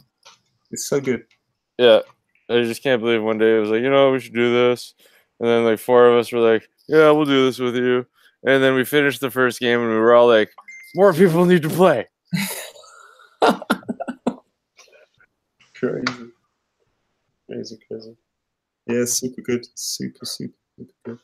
And guys like you and Charles and Corey and Craig and like just everybody kind of took it on and we're just like, bam, games. Bam. Yeah, dude, there's so many going on. Holy crap. You know the only problem that I have, right? This is the truth. The only problem I have is like I look ahead and I just think, fuck, it'd be so great if this went on beyond 10th level, man. It's like that's it. It'd be like, oh man, it'd be so. Well, we haven't even gotten into the dino races yet. Like, there's no reason why you shouldn't jack it to like 15th, 20th level. That would be just. Listen, I wouldn't have a job then, so it's good that it stops at 10, man. I'm telling you. It stops at 10. I'll just wait till the starting level bumps up high enough. And then get on like the actual tomb. Just relaxing and just. I'll just chill in. I'm just gonna chill in town and spend downtime days making mad cash. No, we need you in there, man. Because like Steve. I know it's funny actually, because I like Steve. I was like, what the heck when you changed him out? I wasn't feeling it. I was just like, yeah. No, that was like cool. There wasn't enough like personality there. All right. No, I thought it was cool. It also might have just been a bad session because literally all my abilities were made useless. I just did nothing the whole time. Yeah, but that was intense. That was intense. That one, man. It was. I remember that was the first time we had the was it Gorillion? at the Yeah. same time as a storm. I was just like, fuck, we're gonna die, man. And it was on dead, so then it was gonna come back unless it was just crazy. Yeah, and y'all wanted to like take the sick people, and I was like, y'all nuts. Listen, see, that's another reason why I liked it. Steve was like, "You're not gonna like my idea." But But how about we leave all those people to die? yeah. That's cool.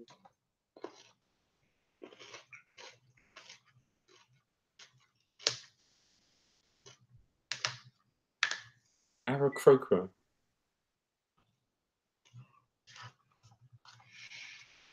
I definitely think though, if ever I have to make more like if I die again or have to like retire the character or whatever. Wait. Did you say if? Yeah, that's true. When clerics, dude. I'm just only gonna play clerics. No, but that's really smart. Yeah, I started playing only clerics until They're the best class in 5th edition, hands down. Wow. It's Because pretty good. It's pretty good. I would argue that clerics are the best. Like if you were to, especially if you were to like think of the scenario where you have like 4 or 5 party members and they're all one class, cleric, 100%. Well, it depend. If you will have, you have to add.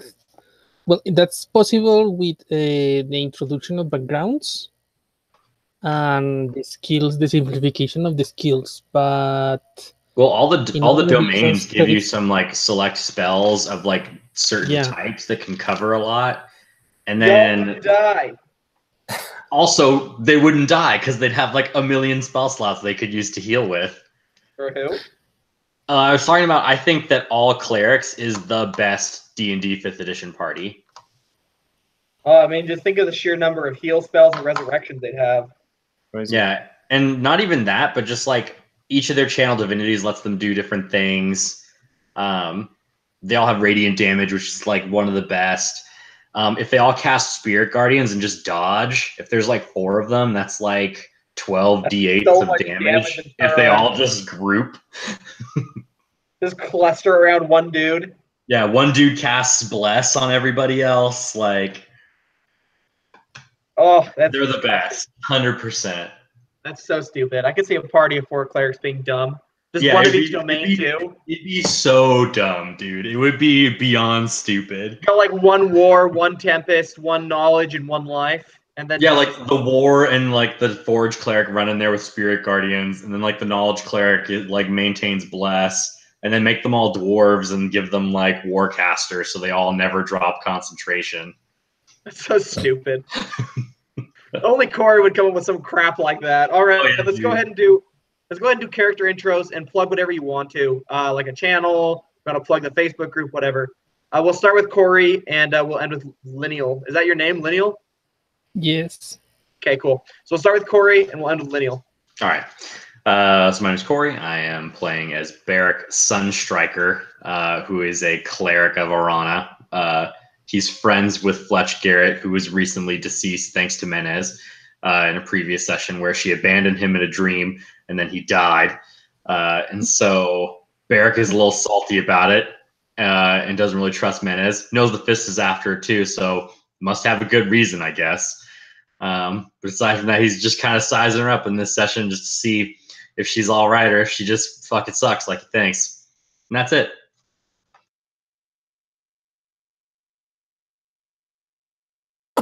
Okay. This is a hard one to follow. Okay, my name's Ian, and also nothing to plug. Just playing Menez, which is female barbarian. That's it. It's good.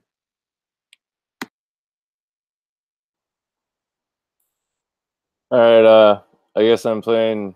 My name's Dan. I'm playing Cheatham Waverthorn, little gnome that lost all of his people when this death curse came around, and he traveled all the way from Neverwinter to get here and figure out what's going on. And now he's just kind of getting pissed that things are getting in the way, and he just wants to go into the jungle and find what's happening and kick the shit out of it. So nothing to plug, but Cheatham's getting to the point where depression and alcoholism are setting in. So he's ready to go. Okay, I'm playing Elwig, High Elf. He comes from a family of adventurers, and basically he was um, raised raised in the trade. Uh, um, he worships Mistra, the Lady of Magic. But he has knowledge of roguish activities. It's mostly to add to his repertoire for exploring and adventuring. Um, he is deeply interested in anything that has to do with arcane and and magic. It's his way. Instead of following in full clearhood, his way to worship Mistra is to increase his level on arcane magic and wizardry. And he came to Chult to investigate about the death courts. He After he discovered and heard and read the news about the death courts, and well, he's trying as an adventurer, but he's as well pretty much concerned about how to solve that issue. Awesome. And as always, if you're tuning into this game, it's on my channel. I am DM Ty for the channel On a Roll. It's ROLE, like roleplay. Need to clarify that because it can go either way. So I hope you're enjoying the game. I know I am. Very much so enjoying running games in Chult. This is only the second one I've run. That's the second time in 2 weeks. So I am looking forward to running more and playing in more. Without further ado, let's greet our fellow adventurers with their doom. As the pillar continues to descend down into the water below you, you see carved into the ceiling and along the walls a strange relief, a sculpture, it almost looks like. And as you kind of are able to see it, as you're able to like take in this view, it's like a giant. You follow these tentacles back along the wall, these stone relief carvings until they reach a massive body. You see a beak protruding from this body, and you realize that this carving is of a kraken, a huge beast of the deep, carved in relief along this wall in this deep underground water, the cenote. The water kind of pools down around you, dripping from the ceiling. As you remember from above, the water was trickling down the stairs. Now it falls down here too. And the pillar continues to descend, coming to a stop just above the water's surface. In the distance, like I stated before, you can see a set of stairs leading up to what appears to be a building carved directly into the wall. Can we see any sort of movement from the surface of the water leading towards? No, you don't see anything at all. The water is just dark. It's very. It's near. It's deep enough. Also, the holding light up over it, you can't see the bottom. Hey, you guys want to check this out? And Cheetah moves forward. Oh, Menez puts a. She doesn't even want to. It's almost like just like a reflex thing. But unfortunately, Cheetah is grown on her. So she sort of just puts her hand on his shoulder. Of course, he could move if he wants to, but just to hold him just a moment, she says. And she looks towards Beric, you know, and she turns around so fast towards Beric that she really catches that fire in Beric's eyes, which was burning into the back of her head. And she like just exhales and says, "Do you think you can get us across this?" Getting a little frisky there, eh? Huh. Oh, I suppose I can get us across, all of us. As he sits down and starts ritual casting Water Walk and hoping that we don't get attacked by a kraken while he's doing it. How long does it take the ritual cast it? 10 minutes. In that 10 minutes, you wait. The water's still around you. No movements, except for the slight ripple of water dripping down around you in a slight cascade, a waterfall. You wait in tense silence, the darkness of the cave of this underground lake, this cenote surrounding you. Every action ringing off the walls, echoing, breaking the silence like a shattered pane of glass. Until you cast a spell and nothing happens. And you're able to walk across the water easily. While he's doing that, can I inspect make a Rina fly around to inspect for traps or something she could see? Yeah, your bird could easily flit around the room, looking about, searching for something, anything. You would not find anything out of the ordinary, and it's a large underground lake cavern. Okay, he is writing down all he can see through his familiar, making shifts like seeing through, then back and drawing, etc. until he finishes his ritual casting. As we start to move forward, all of a sudden from Cheatham's pant leg comes this long, white, pencil-thin snake into the water, and it starts to swim. And I've just released my beast into the cavern's water. You just released what? Oh no. You put a snake in the water. It begins to swim around, and nothing happens.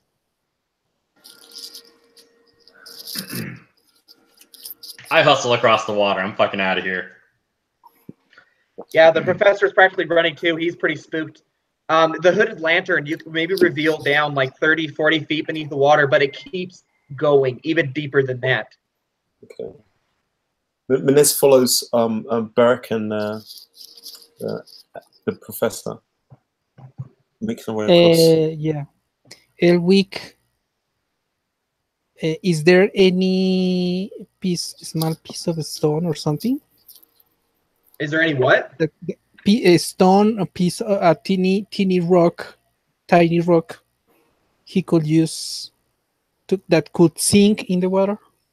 Yeah, I mean, you could pick one up. Like, just when you reach the other side where the stairs are, there are some loose stones you could pick up and toss in the water if you wanted to. No, but because what I wanted was to pick one and in the middle of the pool, slowly or cast light on it and slowly put it down for it to sink slowly and keep moving and checking how deep the light goes. Okay, yeah, you grab one of these stones, you light it and toss it in the water, and it just sinks. No, not toss. Oh. That's what I say.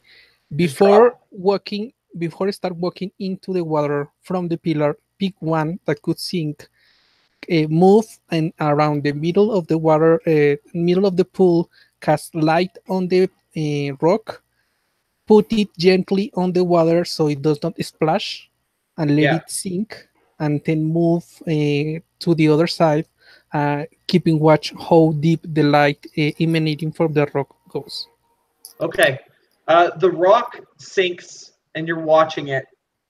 It goes 80 feet, 100 feet, 200 feet, and you just can't see it anymore, eventually. Wow. Right before I step up onto the stairs, my snake flies up my pant leg again and wraps itself around my body. What's his name? Vanessa's. Whose name? And she just goes like that towards your pants leg.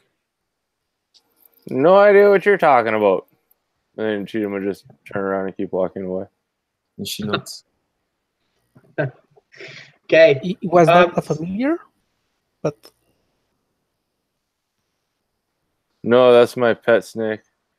Okay. Okay. As you guys step up the stairs, up to the mouth of this building, you enter in. You see intricately carved pillars and recesses and elevated stairways and passageways and porches leading all coming together towards this. You see this doorway. It looks like the maw, like a maw of some creature, some beast. And as the professor's like staring up at all of this, looking around, he'd walk over to one of the pillars and kind of put his hand on it, like move it down. This is old, ancient Chultean writing. These are words. And he kind of looks at all these engravings, all these dots and symbols and lines. This is amazing. I've never seen anything like it before. How much time has passed since I casted Retrocast Comprehend Languages? Probably like, I'd say maybe 30, 40 minutes. So I have 20 minutes left. Yeah. Okay. So you can read it too, for sure. And what you would see, what these words are, they are just names. You'd see Father of the Maze. You'd see Life Giver. You'd see the Creator. You'd see Ubteo. You'd see the Favored One. You'd see the Betrayer. Just all of these are different names of Ubteo. Okay. Elwick is same with the names upstairs or above. He is writing down and drawing the symbols, like trying to get a small dictionary. Yeah, for sure. Okay. And above this carving, these teeth, this maw, you would see also written the Destroyer, the Creator and the Destroyer. Does it bring a bell to anyone? Mina shakes her head. Sorry, go ahead. No, I'm good. She just says no, and she looks towards Alexander and the other guys. I mean, to the other primordials, Ubteo was the Destroyer. He was the reason they lost the Dawn War. And you look up at this writing, at this name. It seems odd to me, though, that the pathway ahead would be marked with one of his negative names rather than a positive one. That leads to, is this really a construction of the Mezro people? Yes. The carvings, the words, they all match. Do you think maybe maybe we should find a positive name and take that route? I'm just saying, bad name could be a bad time. Absolutely. You look around, as you see, all paths lead to this name, though. And you kind of start walking towards it. It doesn't make any sense. That's it. I don't even know. And as he's approaching it, maybe perception checks. Yeah, maybe perception checks. 10. 12. 18. 18, perfect. The moment he passes beyond the threshold, you would see that the carvings that look like the eyes of this mouth, something swells up along the cracks along the ground, as you see right there, like it attaches all the way to the ground. Something red moves up along them, connected to the eyes, and the mouth begins to close. Cheatham will run forward and guard, not push the professor down, but try to get in the way of in between whatever's happening in the professor. So basically the passage is sealing off, right? Yeah, essentially the passage is sealing. Fuck, man. So we move or we stop? What do you want to do, boys? We gotta go quick. Yeah. Move. I real quick try and cast Dispel Magic to shut off the effect. Okay, roll me an intelligence check again, or I guess roll your spellcasting modifier against the DC. 14 plus 3 for the 617. That is going to be a fail. What the fuck? This is some high level crap going down right now. Bullshit. I go through the door. Yeah, Cheatham runs forward. Sure. Okay, you guys sprint in after them, sliding beneath the teeth as they sink into the floor. You see that the indents have opened up, and the teeth just fit perfectly into them, and the door is closed now behind you. Ha! We made it. That was a good time. Yeah, I will not celebrate yet. We're all gonna die in here. Let's fucking keep going. Except come for there is nowhere else to go. What? Instead, directly before you, you're standing in a large room, vaulted ceiling, huge, uncarved, and directly before you is this doorway. Go ahead. No, this might have made a mistake. I don't know. What's this door? What's this doorway?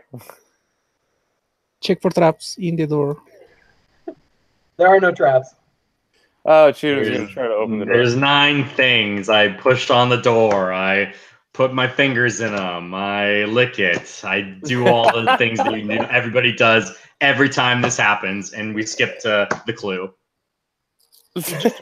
So who's studying the door? I am. Everybody, we all Eric. roll. Anybody who studies it, give me just Arcana. Crit plus Oh, anything. Did you get a crit? Did you really get a Yes, crit? I did. I'm not fucking around with this puzzle. None. Okay. Wow. I got a nat one. So Wonderful. This is perfect timing. I was literally like, oh my god, this fucking puzzle. Okay. 25 from this side Okay. with guidance. Okay. Well, I mean, I'm pretty sure Nat 20 is going to beat anything.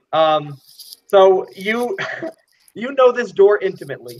What you learn essentially as you're looking at it is that each of these globes, these globes that are on it, you see within it like a wavering arcanic rune, and you are able to read these runes somehow. I don't know where you learned how to read these, but you know that each of these runes connects to somewhere. It's a gateway, not to a place, but to another plane, What the fuck? and not to a plane that you know of, but to a self-created demi-plane.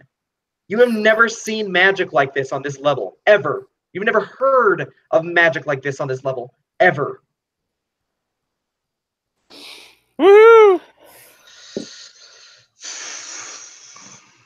Can I read the symbols as well? Yeah, if you pointed them out to you, you'd be able to walk up and actually read them. Anybody And you reading all that? understand as you're reading these runes, as you're looking at them, that whoever created this gateway created another plane with their magic, essentially to get away or to seal themselves off from something. Okay. He's writing down all that, and does it ring a bell from the history he knows? Well, you remember that everybody in Mezro just disappeared. They were just gone. They never showed up again. They never came back. We need to open this door. And you see that whoever created this door, with a nat 20, you know it's so in this door so perfectly. The thing that they failed to do when they created it was to create a way to get back. Okay. Is the Mezro people friendly? You don't know. Nobody's seen them for millions of years. Yes, they're all horrible monsters now. It'll be a good time. Who knows? I try to open the door. Are they allergic to selfish? Are they allergic to shellfish? Is that what you said? They might be. Who knows? But you're trying to figure out how to open it, right? Yeah. I'll aid him in any way I can. I do not stand directly in front of the door, just on one side, and pray to Mistra that this is the right decision. So you'd see that the runes are wavering. Their energy is about to run out. Like, you know that if they created this door, if they really did, back during the spell plague to escape, that this magic, it's a miracle that it is still intact somehow. You know, to open this door, essentially you just have to remove the central orb, put a little bit of your energy in it, a spell slot essentially, and then put it back in the door. Okay. Before I do this, I'm going to cast Augury. As Orana, who has shown me how to open the door, I ask her, is opening this door a good idea? You get back a resounding yes. And you know in your heart of hearts that the only way Orana's telling you this, like specifically to your, like you feel her words in your mind, that this is the key to solving the curse. Yes. Well, for Fletch then, and I'll reach forward and pull it out and burn a slot into it and put it back in. All of the orbs on these metal and stone pieces rotate upwards until they connect all together, all lined up, like the hands of a clock. They all rotate slowly, the door rising up slightly, until they're spinning so fast you can't even see them anymore. The center of the portal of this door disappears, sliding backwards and dropping away as a shimmering blue nexus of light appears. Rotating, spinning quickly. You see that the orbs start to fade. The light that was so prominent and powerful from them just seconds ago begins to fade, begins to sputter. You see them start to shriek across the ground, sparks breaking and shattering. The portal seems to be breaking itself down. And with an explosion of light, the door breaks. Everybody make me a dex save. This doesn't sound like a good thing. Okay. No, Well, I say because as I was explained before, I used to play clerics, and this is the only save that I could not have proficiency, but with this build, I have proficiency in dex saves. 14. So 14, 12, what'd you get, Menace? 17. And then what'd you get, Elwig? 14 as well. Okay, so anything lower, essentially, than a 14 is a fail. So I think we only had one fail. That's Corey, right? Yes, sir. Because 14, 14, and 17. Okay, yeah. So the Only I explosion, take a shield master. the explosion knocks you off your feet. All of you, just Corey takes the brunt of it. So everyone who succeeded on their save is only going to take 5 points. Everyone who failed is going to take 10. As you're essentially launched off your feet from the explosion of this arcane blast. The light blinds you momentarily. It's like a sun, just a supernova in this room. And as your eyes begin to be able, as you begin to be able to see again, you see somebody lying on the floor. One person. I got her. Yeah, I will help in I'll run the for her. medicine check. Mrs. Waits. No way, buddy. Okay. So yeah, he just Chetham just runs up, just whoa, I got her. Just like not even listening to you, Menace. Just running towards this woman lying on the floor. Who else is going up to check on her? Elwick. Okay. I keep a safe distance. Wise. You run up, Chetham, and you can see that she is clearly unconscious. Her eyes closed, her breathing strained.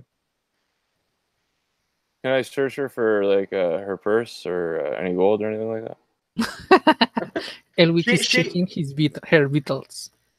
She's not carrying anything except for a strange sword which hangs from her waist. Hey, that sounds good to me. You try to draw it? It could be cursed. It could be cursed. Let's wait. I don't think I'll draw it. I'll remove the buckle that it's attached to. Okay, you start to unbuckle it. Menez, do we see this? How far away is this happening? She's like 30 feet. She's like right at the very entrance of the doorway, essentially 30 feet away from you. Okay. So you start to unbuckle it, and then with a start, her breathing evens out. Her hand flicks past you, grabs the blade, and it's at your throat in a second. Hey! I just didn't. I didn't want you to actually end up like this, to be honest. So I was just gonna take that away before I woke you up. It's all good. Just hey. She slowly stands up, blade still pressed to your throat, and looking at the four of you. And then she speaks something in a language. Your comprehend languages. Yes. Allows also to understand someone speaking.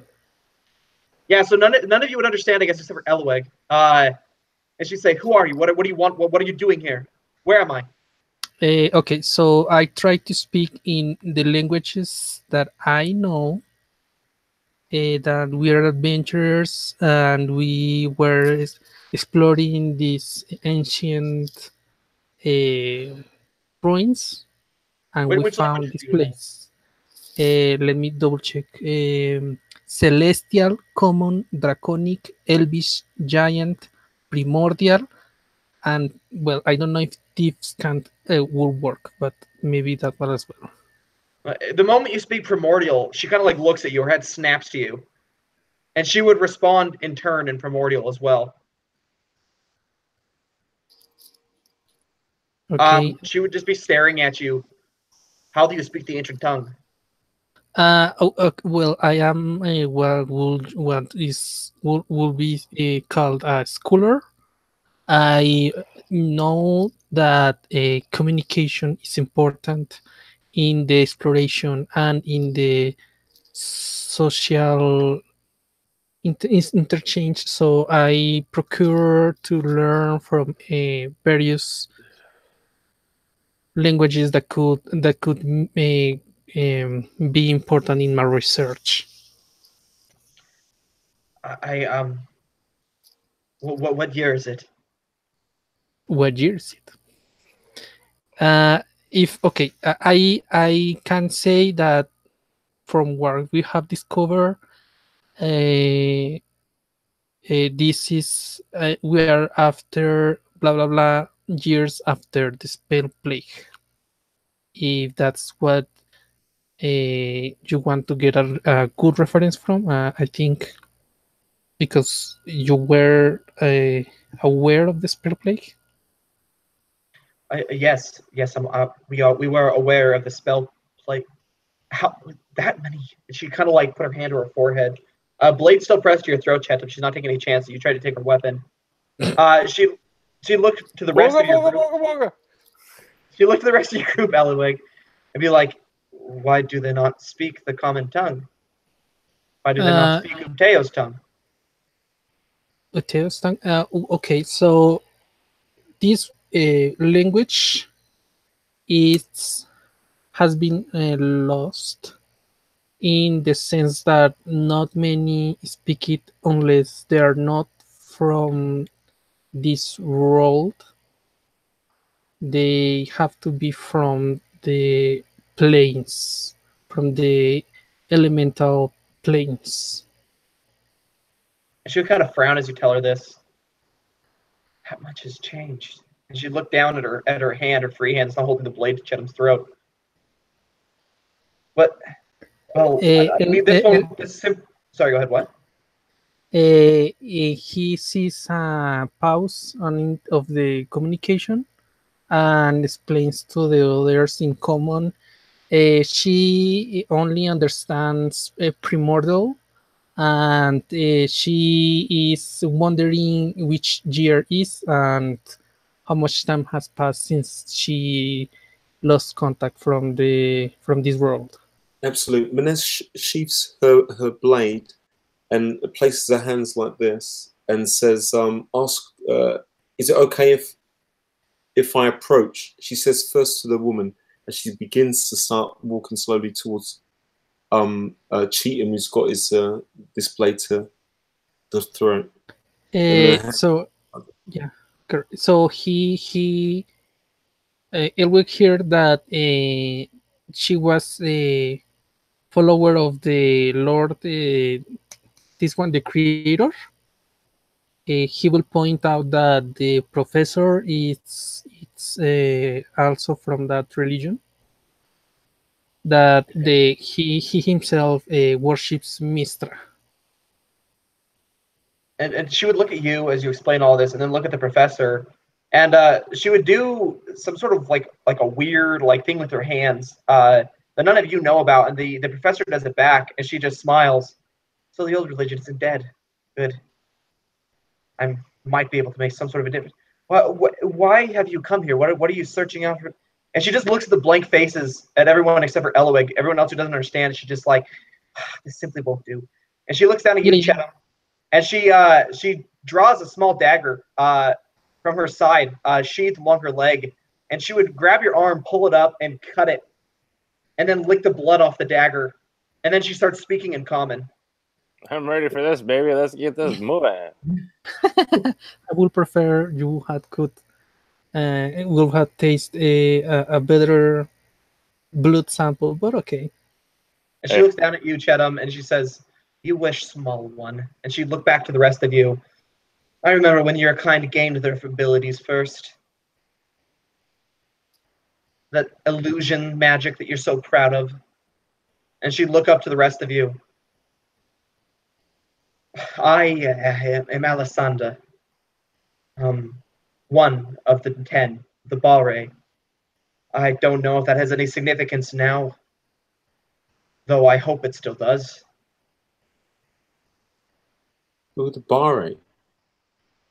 "Champions of Uteo, followers, gifted with his strength. Though," and she kind of looks down at her hand and flexes her fingers, "I can tell that there are not many followers left. I'm not as strong as I should be." What happened to you? Why are you? When we came in, we saw that you were laying on the floor. She looked back at the gate. "When we created the demiplane, we forgot. It was a grand oversight, truly, to create a way to get back. How is Artis? Is he all right? Is he not with you?" And she looked past you all, like looking around, trying to find this Artis. Elwood is furiously writing down the conversation. Who is this Arcus you speak about? Artis Simber, a friend of the people of Mezro. He's not here. And she'd look around. He's waiting. He was waiting. If it's been as long as you say it is, I'm not surprised that he moved on. Before we continue, I want to explain you that, and he explains the threat of the death course. So it's been found. Sorry? What's been found? We must get back to the surface, please. Just come with me. And she'd walk up to the door, the sealed door, and she'd press her hand to it after cutting her palm and smearing a bit of blood across it. The doorway is designed to only be opened by one of the Bare.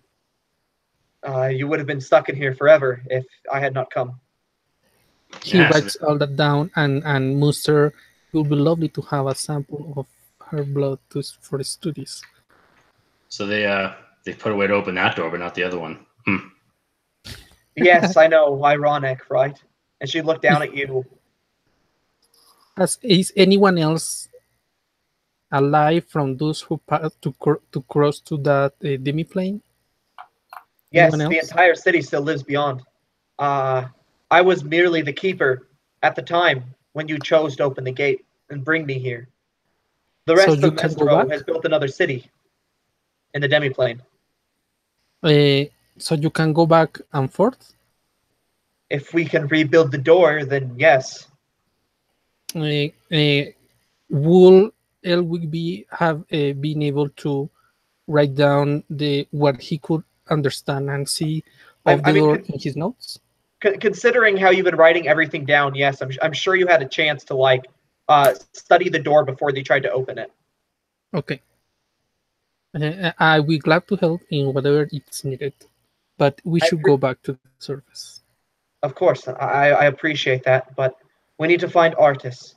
He'll know what has been happening and why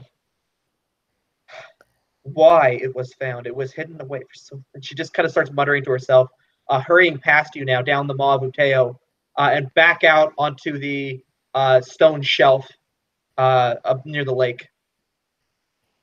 Can we ninja walk through the water again?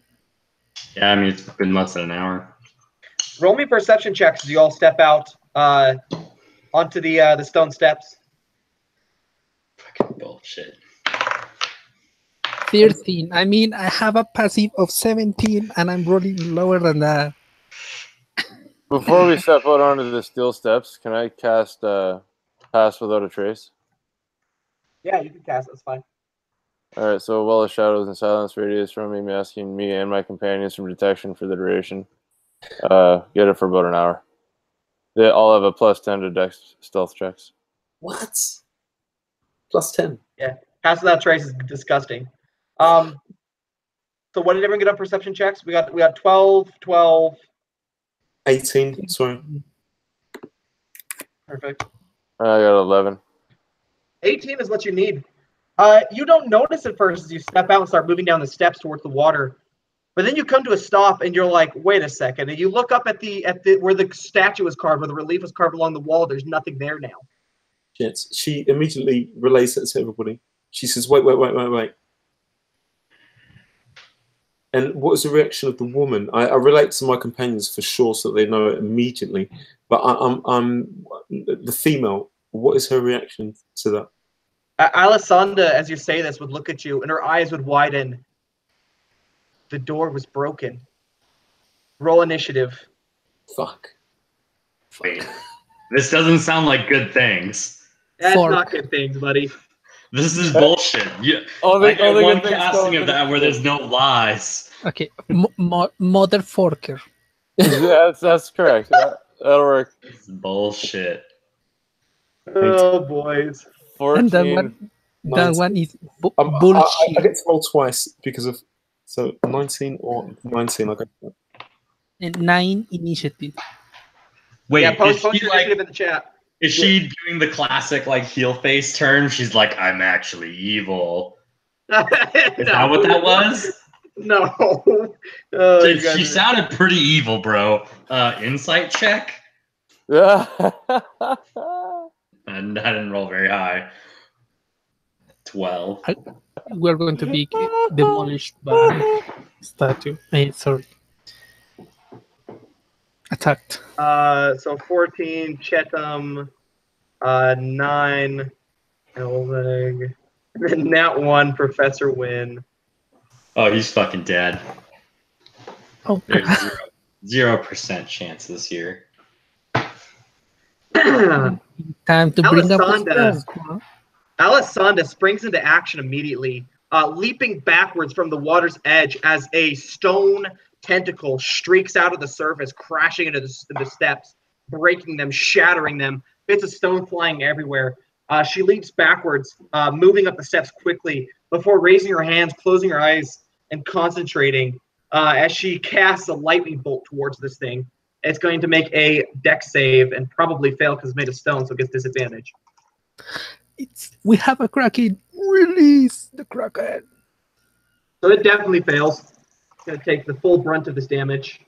Okay, let me see what I can do. Okay, she does 24 points of damage to this thing. As the lightning bolt streaks into the water, you see for a brief second, as the water's illuminated by this crackling electricity across its surface, a huge, massive form squirming in the depths. Menez, your turn. Wow, crazy. She how far away is this one of its limbs or whatever from us? One of the limbs is buried in the stone right now, like 15 feet away from you. Absolute. She just like dives up and just like tries to embed this thing through the stone. So she rages and recklessly attacks. So she does that's a 10, 17, a 17, or a 17, 8, 9, 20, 21, 22, 23, 24. 24 will definitely hit for sure. Okay, so that was one of them. The other one is that one misses. The other one is okay. So one hit, and she does 4, 5, 6, 7, 8, 9, 10, 11, 12, 13. 13 damage as she just tries to. Is your sword magical? Unfortunately, it's not. It's just silvered. Okay. Well, it's going to do half of that. Absolute. So it's going to do, instead of 13, it'll do 6. This is round down. Absolute. Almost like chips. Like she goes to go down and sort of like chips off to the side. And she's down. A chunk of stone just pops off and falls to the ground, cracking across the ground onto the stone and rolling into the water. The limb doesn't even seem to respond to this huge tentacle. Kraken's turn. Fuck, man. Time to kill them all. Okay. So it is a little weaker than a real Kraken because it's a stone one. It doesn't have the ability to think, and it's going to be slower. So it's going to make, instead of the normal 4 attacks, it's going to make 2. So 1 is coming at you, Menace, for chipping a hole off this thing. Ooh, it gets huge bonuses though to hit. It rolled a 5, but it has plus 18, so does a 23 hit? Oh, solid, solid. I've got 14, and I'm at disadvantage, so you get advantage attacks. Advantage too. Ooh. Yeah, well, it's not an F20. That's a 31 instead. Yeah, you're just 30, rolling 31 for... to hit. That's hitting you for sure. Holy shit, bro.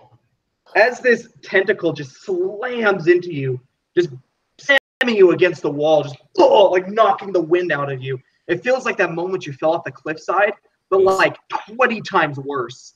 Wow. You feel bile rising in the back of your throat, just drips between your lips onto the back of this tentacle.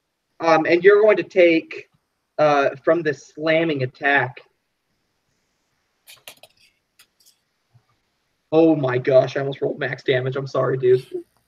That's going to be, it would have been 25, but it's halved because you're a barbarian, so only 12. She's like, oh. The edge of the tentacle wraps around you, and you are also grappled, by the way. Okay. So the next attack is going to come streaking towards... Let me see how many people are left in the party. 1, 2, 3, 4, 5. Okay, so I'm going to roll a d6, and it's going to go for one of you at random. And I'm just going to go down the list, ignoring Menace. Actually, I'll include Menace on the list, too. Let's see if she gets smacked again. So a d6. That is going to be a 3, which is Cheta, my friend. Another tentacle streaks towards you. And that is going to be a 32 to hit. That's definitely hitting you, dude. Yeah, that sounds like it. Okay. That is going to be 22 points of damage as this stone, basically a stone fist, just slams into your chest, throwing you backwards before wrapping around tight concrete grip around your foot and dragging you towards the water. And that'll be the Kraken's turn. Okay. At this very moment, right after the Kraken is gone, actually, you see a figure standing at the top of the hole where this pillar, where you sank down on this pillar. You see he is, let me put him up on the screen for you guys. Oh, this is the big bad fist guy? He's looking down with this confused face, and he sees this creature fighting you. And he looks to his men. You hear him shouting orders, and ropes come swinging down to the ground, to the base of this pillar. He says, "Run! You can't fight it! Run!" Yeah, And several flaming fist archers are going to start shooting at this Kraken. Okay, Chetam, your turn. You're grappled. Chetam, feeling the crush of this thing's blow against his chest, takes a few seconds as he's being dragged before he realizes that that blow is enough to permanently take out his best friend. The friend that has been with him and enchanted for 125 years since Chetam's birth. His beast is gone. And enraged, Chetam grabs from his vestments his darts, throws his dart as hard as he can at the Kraken, and with a bonus action, I'm going to actually cast Ensnaring Strike. And my dart, when it hits the creature, is automatically going to cast Ensnaring Strike on him. And Chetam's basically infuriated with this this Kraken now, and if you see his eyes, he's probably not going to be giving up anytime soon. That's a 10 to hit. Which is going to, like, yeah, horribly it's going to hit the stone and just ding, and just like fly off. As another, okay, do I have a dual action or like another action since I'm 5th level now? So for my other action, I'm going to pull a net from my pelt and I'm going to throw the net at the Kraken. Okay. And that's just a dex save for it, I guess. I guess so, yeah. Okay. I'm going to give it advantage against this because it's a grapple and it's huge. It's considered gargantuan, actually. Titan size. That's fantastic. Bruh. Oh my gosh. I cannot believe it. I literally double nat 1. Whoa. Does my net even cover a little bit of it? Okay, it's a big net, man. It just folded really tight. Dang. I guess as you fling it, the weighted. Sorry, what, Ian? Eaton is just so lucky. It's just unbelievable. Seriously. You have no right. It literally has plus. What does that plus for against dexterity? It gets plus 14 10 on dex saves. Wow. So it literally had to nat 1 to fail that. Like literally. Okay, so it buys us a turn, which is awesome. But I'm gonna say your net falls across the creature's face. It's not gonna grapple it. What's gonna happen is it's going to fly into like a rage, almost like a fury. Like, you know when you like cover like a bird's head, like how it just like it doesn't know what to do. It's literally gonna be like that. Like it's like desperately clawing. Like you both are no longer grappled. It is desperately clawing at its face, trying to pull this. I'm no longer grappled. Does he have to roll for the stealth for the pass without trace? You guys aren't stealthing yet. For my movement, if I can still have movement, it's up to you. I know I'm locked. Like, I know that I have to get up from being knocked prone, which is probably half my movement. But the other half of my movement, I would like to use to run towards the Kraken and jump in the water. No. I don't know how jumping in the water works while you're affected by water walk. I just feel like you'd have to like cannonball in. Because I'm gonna pull my rapier and I'm going head first. I'm diving in. I think it would be like you choose either to float and walk or just sink and swim. But it's up to the DM. Yeah, it is. I'm going underneath if I can. Yeah, sure. If you dive in, like your feet aren't touching the water, so. Yeah. True. Yeah. Okay. Yeah, you dive in, swimming towards. That'll end my turn. That's it. That's all I got. All right, Elweg. Where is the professor? He's standing directly behind you, just looking in horror. And where is Alessandra? She's standing right next to you. Crap. Okay, so I would like to cast Expeditious Retreat. It only works on myself. And I believe that how Alexandra explained to us that she is a guard and she's proficient in battle, blah, blah, blah, that she can defend herself. I'm going to grab the hand of the professor and move and dash around the Kraken towards the exit and say the guards are right. We cannot fight this thing. Yeah, you can make it to the ropes easy. You won't be able to start climbing yet, though. With the professor? Yeah, with the professor. Okay. He'll just allow himself to be led along, dashing after you. Okay, that's my turn. Okay, Eric. Fuck this shit. As I'm running straight towards the middle. God, am I gonna help at all? I'll take, I guess, my 30 feet of movement towards there. I don't know if I can make it there. But besides that, I'm going to cast Bless. And I'll do it on Cheatham, myself, and I guess the professor. Okay. Okay. So you cast Bless and you just run past this Kraken. It's not going to even make an opportunity attack against you. It's so focused on the net. Okay. So you run past Barrick.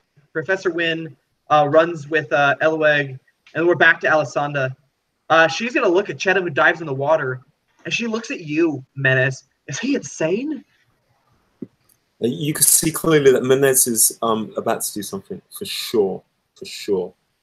There's no way. I mean, Menez is. If I could even possibly move out of my, but which I can't. I went to my turn, but Menez is immediately just going in that direction.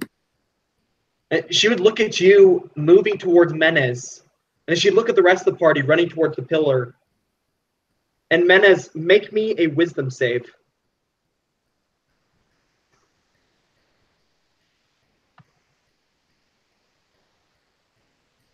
Sorry, 16.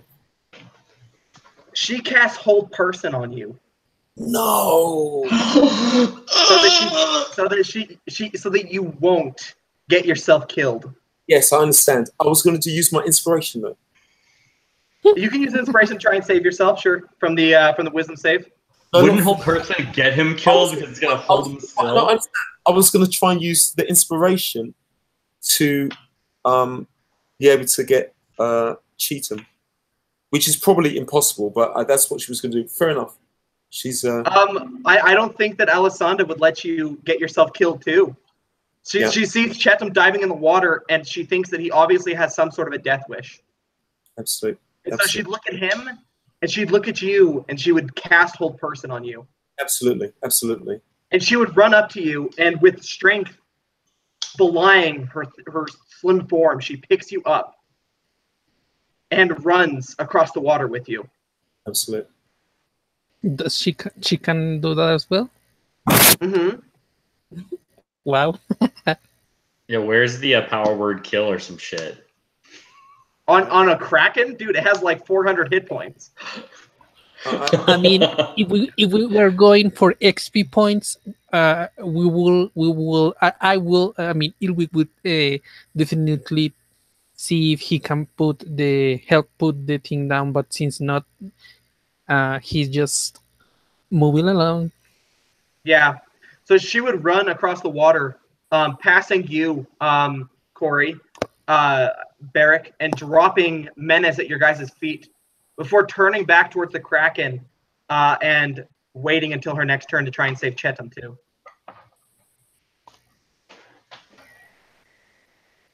She would I guess she still has movement though. So she would lean down and also like tie one of the ropes around your arm and just like tug on it like 4 times, like to haul you up, essentially.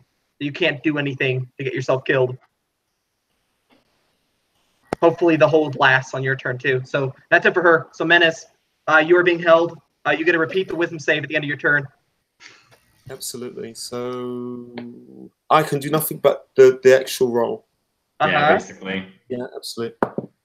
She gets 18 minus, 18, 19. 19 will pass. Her save is an 18. Absolutely. But what happens is this. Wow, 18? Wow. 19 oh, sorry, 8. Did you say I pass or I fail? You pass. Yeah, absolutely. So what happens is that this is a kind of reoccurring. I've said it before because it's a reoccurring image that she gets. So I'm going to say it again.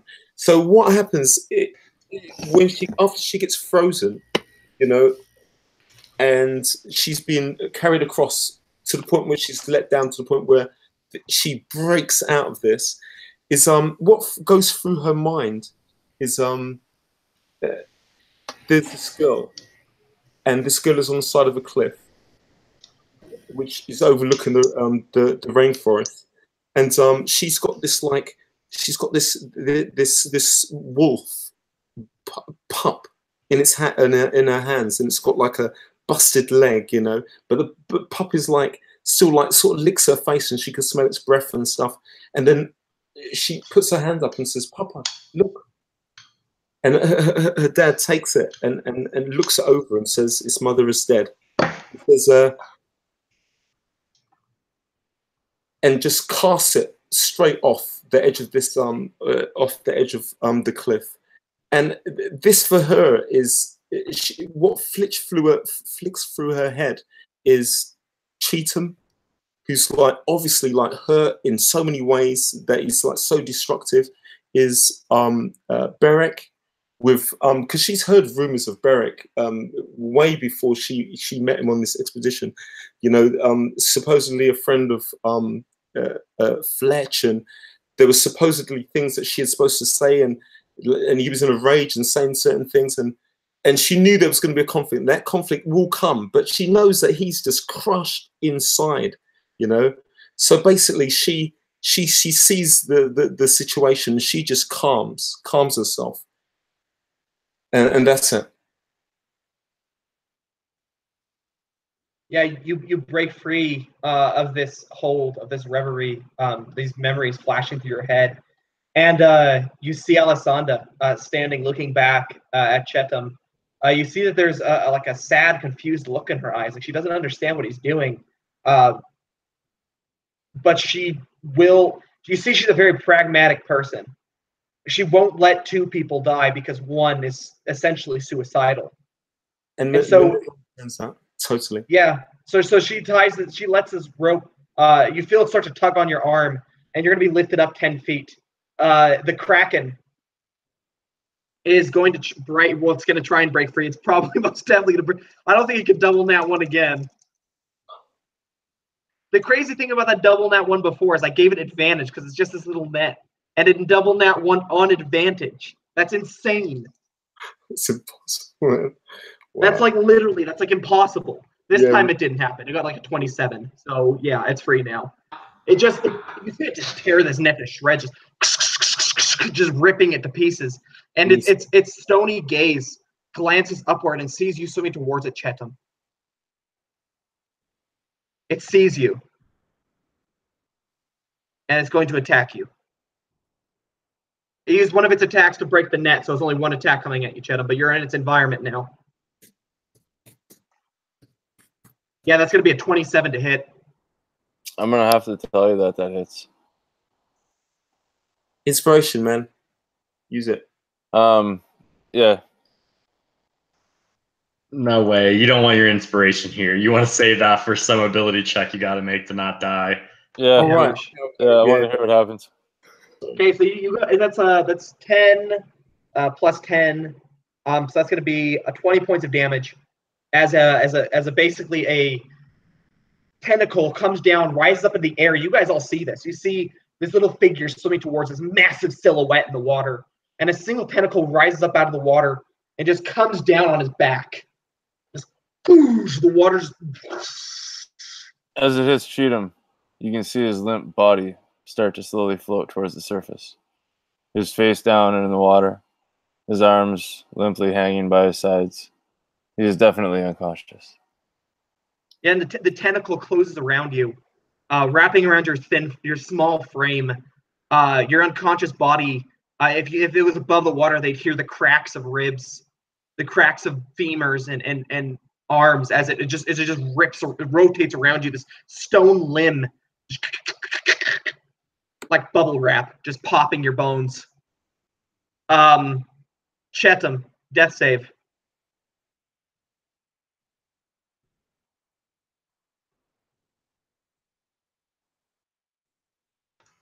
Which you can add a D4 to. Oh yeah, that's right, because of the bless. Okay. Well, I rolled in that one. So I'm going to use my inspiration at this point. Okay. Yeah. And I'm going to say while Cheatham is laying there unconscious in the water, all of a sudden flashes of memories come back. The wars with the years of the drow, the generations of his people slaughtered. The fact that one day he woke up, and even though they had been fighting the drow for hundreds of years, all of the people in his tribe had been regenerated at one point. So one day when he woke up and he found all of the dead bodies, all of the souls stolen, he vowed to find the end of this, to solve this death curse, to figure out what in the world is happening, and to solve and stop anybody else from doing this to somebody else. And this flash of vision comes into Cheatham's head where he knows that he has to continue forth, and he's going to roll another death save, if that's cool. Yeah, for sure. I mean, you have advantage. Oh, so yeah, you just re-roll the 1. So I actually just rolled a nat 20. Oh, really? I'm not lying. I wish I was. Okay. Your eyes flutter open to see yourself. Your body's completely in pain. Yeah. You know that pretty much you're completely broken. You can't feel anything. You're acutely aware of the fact that you can't breathe. That every attempt brings water into your lungs. What's your constitution modifier? 1. So you have 1 round until you essentially go unconscious from drowning. Hey guys, check me out. It's like a water park ride. Ah, ah. Yeah, you become is in 1 minute plus constitution. Oh, is it 1 plus constitution?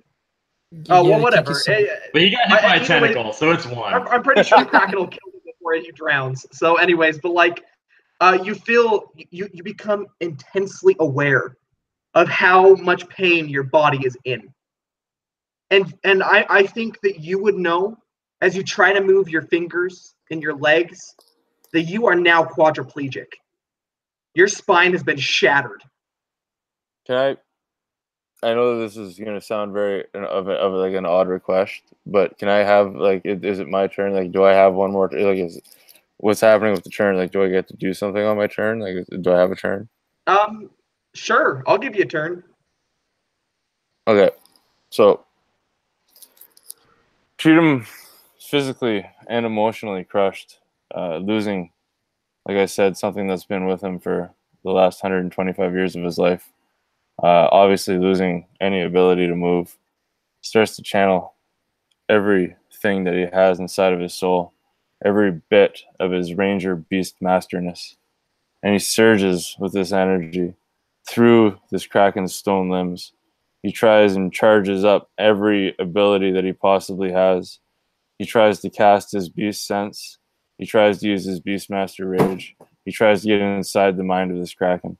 Nothing but else just to hesitate it, just to hold it back from lashing out at his friends while they try to escape, just to give it a second of fuzzy thought to slow it down while they might possibly be able to exit this hole. Wow. Okay, I'm gonna give it a wisdom save from this.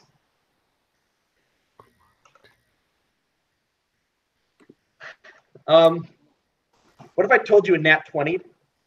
Ah, sweet. That'd be awesome.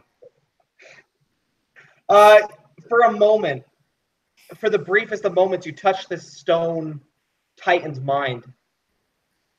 And you feel nothing but cold, calculating purpose. This construct has but one goal: to kill or destroy anyone or anything that would dare to destroy or harm the people of Mezro. To destroy or harm this door, the only way they can get back. Even to your dismay, if it was an accident. And you feel the stone tentacle grip you. You've given, I'm going to give it so it only has 1 attack on its next turn, but it's not completely paralyzed as it drags you down into the depths towards it. Okay, L-Leg. How far is the Kraken? It is like 40, 50 feet away from you, but it's deep beneath the surface. And Chitum is also under the surface? Yeah, he's being pulled towards it. Okay. He would like to I don't know, like saying primordial under the try to say under the water, say that we are friends of the Mezro people and use the spell command Okay. in the Kraken with the word drop. What's the save it has to make? What's your DC? Let me double check. It is wisdom saving throw. Okay. And the DC for Like 14 or 15. it's like What's your modifier on your spellcasting ability? 1 plus 2, so plus 3, so it's 8, 12. Okay. But Well, it has the wording is for in primordial, like no, I don't know, Yeah. some sort of advantage or. Okay. Well, this is gonna be. It has to nat 1 because it has plus 12 on Wisdom saves. So, and it doesn't. It gets a 19. That's 31. It just it Holy shrugs off the shit. command like it's nothing. It just doesn't even care. Okay. I'm using my movement to reach the other one who is in the water. Can I drag him with the rest of my movement? I have a bonus action dash. Barrick? Yeah, you can get him to the ropes easy. You should probably start climbing yourself, though, to be honest. Me? I'm fine. Just to give him a less need of movement in his turn. Yeah, sure. You could help him get to the pillar and then just start climbing. That's fine. Okay. Okay. All right. Barrick, your turn. I am gonna try one last attempt to help cheat him in some way here. And I'm gonna try dispel magic on the Kraken. Oh, interesting. And so I don't know what kind of spell level they use, but I'm rolling a die because I'm sure it's above level 3. Go ahead. Yeah, it's gonna be pretty dang high. No, not anywhere close enough. 9 plus 3 is like 12. Yeah, I hate to break it to you, but that's not nearly close enough. Yeah, no, I needed used- to get like an 18 or higher at least. That's probably Have for you sure. used the inspiration? Huh? Huh? Have Oh you yeah, used- I could use the inspiration. Okay, go ahead. Okay. Yeah, that's even worse. Okay. Well, Barrick understands that this is the way things are sometimes. You can't save everybody as he leaves him for dead and climbs up the ropes. Yeah, you guys are desperately trying to free Chetham, but nothing's working. The wards on this Kraken are just so strong. Whatever magic made it is far beyond your capabilities. You just can't even comprehend it. And then he would turn to Mez and say, looks like you did a lot to save him there, too. Oh, Menez looks at you. Actually, are we both climbing? yeah, I think so at this point, yeah. Yeah. You're being pulled up by your arm, Menace. I'm getting what, sorry? You're being pulled up by your arm because she had like tied the rope to you. Dude, Barrick, man. You should all get out of here soon. That's another one of your friends you're letting die. Not surprised. Professor Winn starts climbing. I don't blame you on this one though, Menez. I can't do anything either. So I'm frozen. Is that what it is? You broke free at the end of your last turn. So on this next turn, you'll be able to move. Okay, got it. Okay, Alessandra is gonna look at Chetham in the water, and she's gonna try and tug. Sorry, what? Can I use my second inspiration to allow him to roll again the dispel magic, or he's because it's the best option instead of making inspiration can only be applied to a roll once. I don't think you should be allowed to roll 3 times. A double advantage. So Alessandra is going to try and have a tug of war with the Kraken over Chetham. She's going to use telekinesis. Would she? Well, I mean, she still wants to save him. No. I just assume she's a villain. Why? That's just how these go. Okay, whatever. She's going to try and strength check. Oh, that's not looking good. Let's see if the Kraken net ones, I guess, is plus 18 on strength saves. Yeah, the Kraken wins. That's a 34 for the Kraken. Can I use the inspiration on that one? Sure. She doesn't have inspiration, so that would work. Actually, hold on. No, I don't think that'd actually even be possible because that'd be a 19 plus her spellcasting modifier, which would be plus 4 plus proficiency. So even the 26 still doesn't beat a 32. So no, and I mean, do you roll for her or for him for the Kraken? I rolled inspiration for her, and then the Kraken just got a 14 plus 18, so 32. But she got a 19 plus 7, so that's 26. She'd have to net 20 basically to beat it, or the Kraken would have to roll low. Yeah, there's just no way. Yeah, sorry, man, I tried. Okay. Yeah, you did, man. That's cool. Alessandra would just kind of like shake her head, grab a rope, and start climbing. Menace. Absolute. So She'd give you a dangerous look, like don't do something stupid. Is basically the look she gives you. She crawls past you. absolutely, but she even sees that there's almost water in her eyes, but that her face is just is really cold. It's really just hard, and she climbs like a person that wants to get up. It's very, very clear, you know. So she uses her movement to get up, to climb up. As I'm climbing up, she's looking to scan to see like who is there, what's the situation.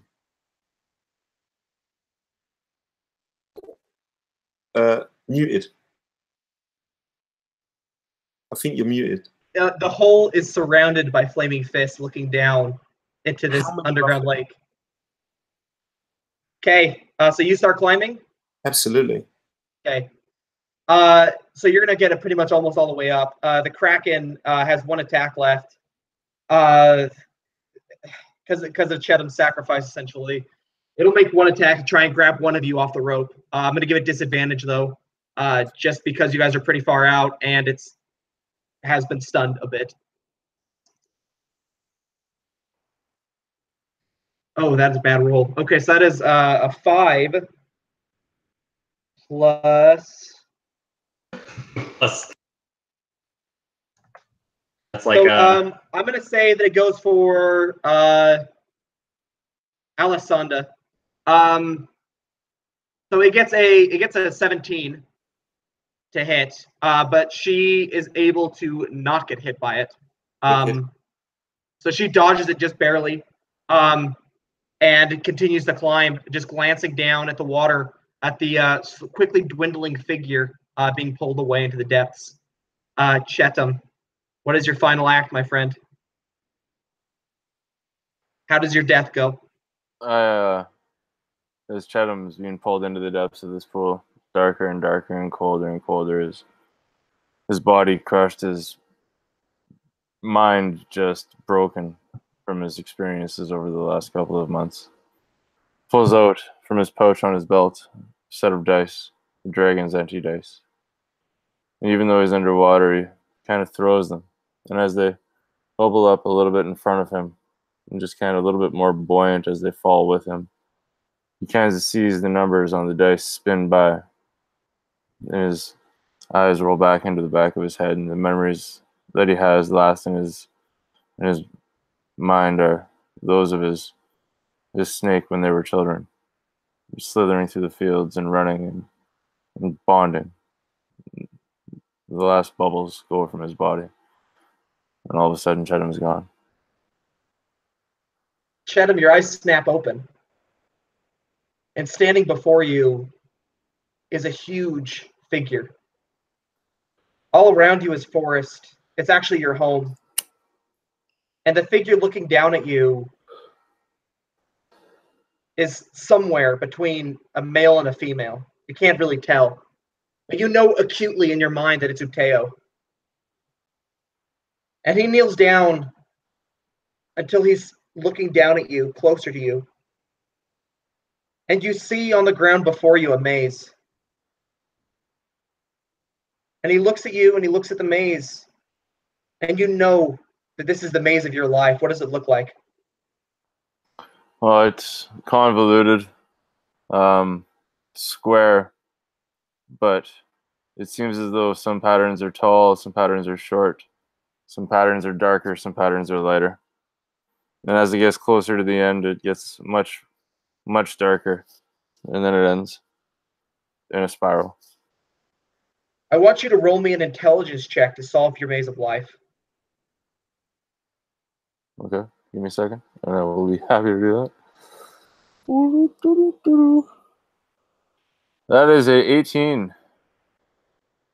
As you finish the maze, your hand finding the end, Ubteo shrinks, becoming the same size as you. And he smiles at you and puts a hand on your shoulder. Welcome home, Chetan. And you see on his palm a white snake, which he lets slide across his hand onto your shoulder and down your shirt. And he puts a hand on your back. Come with me. And he walks alongside you. We go back to the cavern. You guys clear the lip, being pulled over the edge by the flaming fist. They look at you. They look down at the swirling waters, the churning waters below, and he looks to the rest of his men.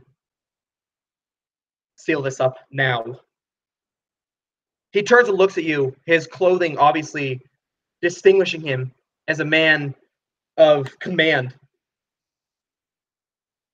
And he'd look at your group, look down into the water, and then his eyes would rest on you, Menes.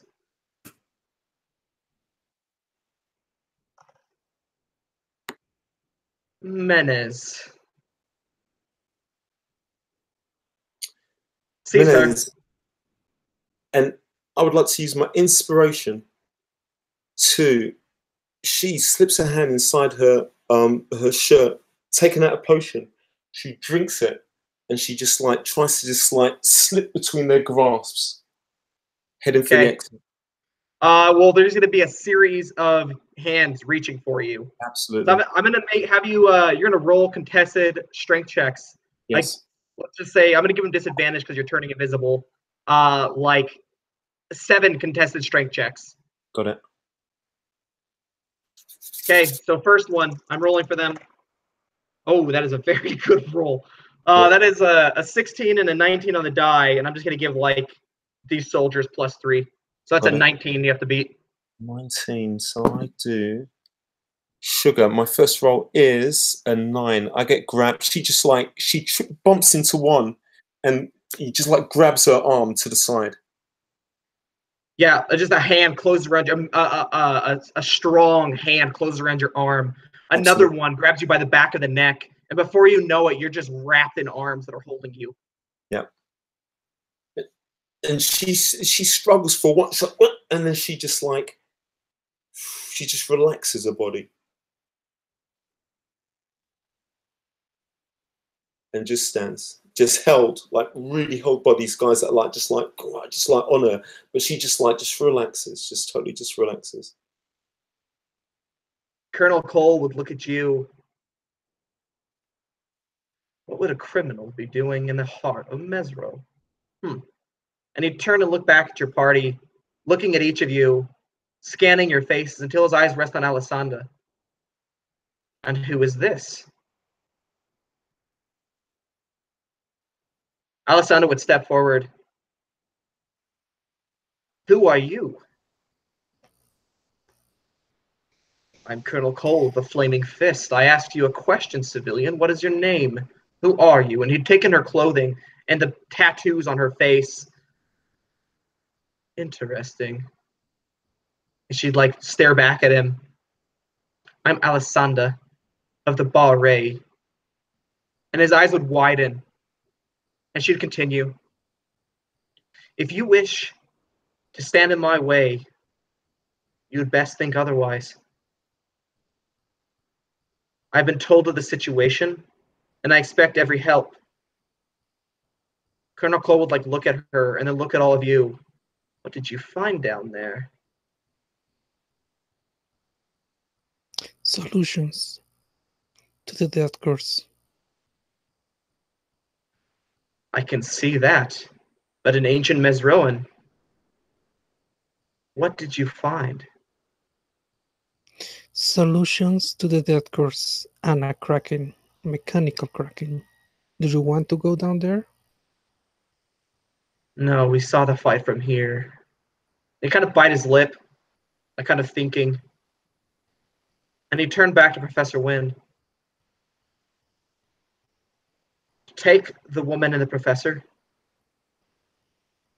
Men would step forward, hands closing on both of them, and dragging them back into the crowd. The professor's like, I dare say, are you really this brutish? And a hand meets him in the gut. No, soldier, stop. He's right.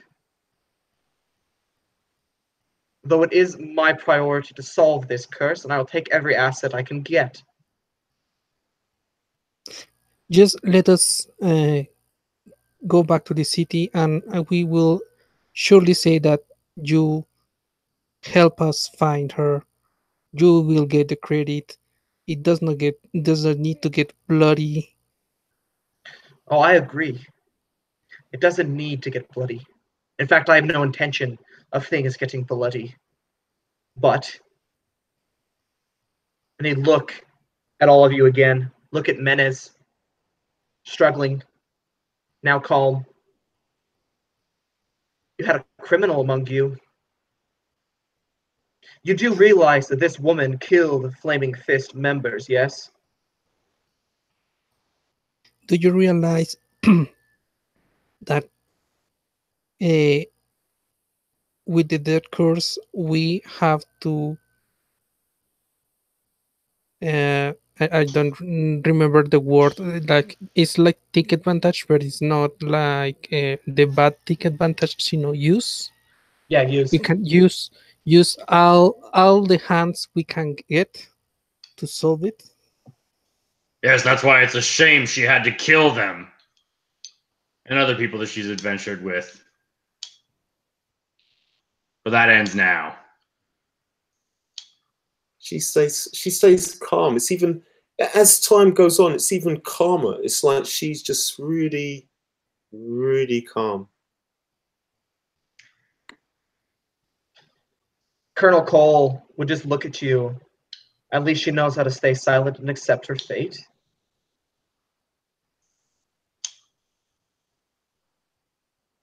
This is quite the development.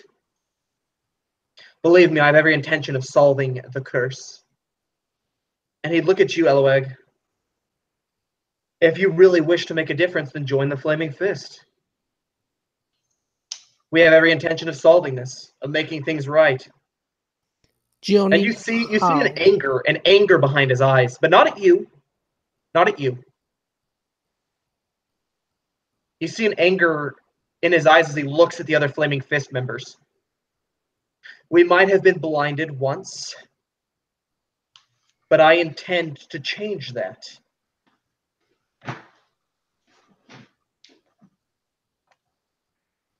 A mind like yours, my friend, could be useful among the Fist.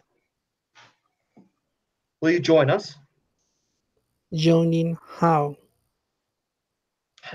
Joining the Fist. Take up our symbol. Join our cause. Make a difference. I tell you what.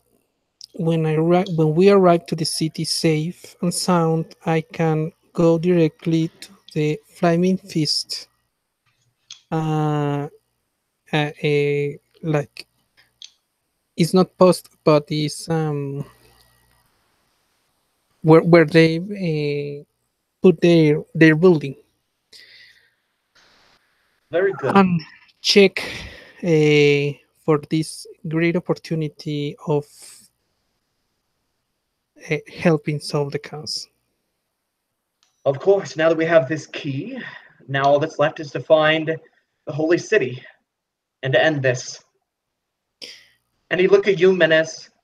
I'm sure that you were involved in that incident at Fort Balarian just a few days ago. It would not surprise me in the slightest if you were, but we will know who your conspirators were. And he'd walk forward until his face was very close to yours, Menes. We are not your enemies. She just looks in his eyes, just like really just searching in his eyes as not as a person who's like, defiant at all, nothing like that at all, just really trying to read him, just the same way that she was moments ago, just trying to read Eloig. And Roll the insight. She gets 13 minus 1. That's 12. He's not trying to hide how he feels. You're surprised to see sincerity in this Flaming Fist Colonel's eyes. He is the first sincere Flaming Fist member you've ever met. Absolute. And just the last thing, just for my own thing, really, is the other thing she does is so she is also. She looks past him, even as he comes up like now, because she's read him. She understands like who he is, and she looks over his shoulder as he's even talking to her like this, and looks at Beric, and just tries to just like read what's going on with Beric, and that's it. Beric seems unsurprised.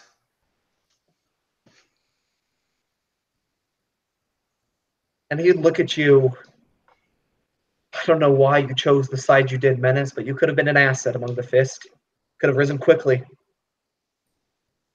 He just shakes his head, wasted talent, and turns around and walks back to the rest of your group. We'll be taking these 3. We don't want any bloodshed. If you wish to make a difference, a real difference, then join the Fist. I cannot speak for the other commanding officers. I cannot speak for the other captains, colonels, commanders, lieutenants, whatever they may be. But me and mine will end this. And you see a pain in his eye. He's lost someone too. This curse is real for him. We will solve this. And he turns around, Fist with me, and they file up the stairs. They bind you, Menace, making sure that they can see you. Word. Word. Question. Sure, Did he give us his name? Yeah, Colonel Cole. Okay. I'll put it in the chat. So the rest of the. Sorry, go ahead. I was just to triple check. They tie her. They take stuff off her. How does that work exactly? How do you do? Yeah, so what they would do essentially is one of their mages would come down and dispel magic your potion. Yes. And then they would remove your weapons. They'd tie you up so you could still walk, but they'd hobble you. So like you can only stretch your feet so far, so you can't run. Absolutely. And they would lead you off, tied to like 4 different people, 4 different Flaming Fist members. Is there any chance they can take us back home so we don't have to spend our resources? Oh, you can ask him. I ask him. Yeah, he would turn and look at you and say, I will arrange for a guide to see you back to Port Neon Saru. Don't deviate, please. The jungles are dangerous. And he'd look at the professor who's staring at Colonel Cole. Understanding and not understanding at the same time, he's angry. Professor, please. I know that my colleagues in Neon Saru did not listen, but I will. Come with us, please, willingly. And he looked at Alessandra, who's looking back at him. We're trying to solve this. We really are. At least I am. Your cooperation will be greatly appreciated. Elwig likes to super double check every one single item he can spot from both Alessandra, the professor, and yeah, maybe Menace as well. I mean, deep understanding that what they have, like, I know it's that object, and that object is carried by her or him. Something distinctive. Like some sort of an item that you can take back with you as like proof that what happened? No. Okay, so basically the plot is to be able to cast a find object. Oh, okay, yeah. No, in the whole kerfuffle, the professor's glasses would have been knocked off his face. That would work. Oh, I mean, I not to cast it now, but in case they are lost, they carry on them. Okay. Yeah. You could just do Min as a sword or something that you're familiar with. Oh, that could end up in an armory though. I think he means something that's like on his body Yeah, on her I body. because that's the closest I could get. The other will be a fine creature that has a wider range, but it's higher level. So If I remember correctly, I believe Menace has like braids, right? Like beaded braids. Yeah, so you do like very bead. distinctive braids. Yeah, absolutely. Interwoven in her hair, she has these some. She's got braided hair for sure, but she's got some beads and stuff. Yeah, for sure. Yeah, I think you could choose that then, Eleg, as what you cast that on to find. Okay. And in to the professor, remember, you still have to give us half of the deal. Our payment, yeah. He would look at you and like this is what you're worried about right now. And I wink at the professor when he turns back. And he'd see the wink and be like confused for a second, and then slowly nod, like he understands, like you're gonna get him back, basically.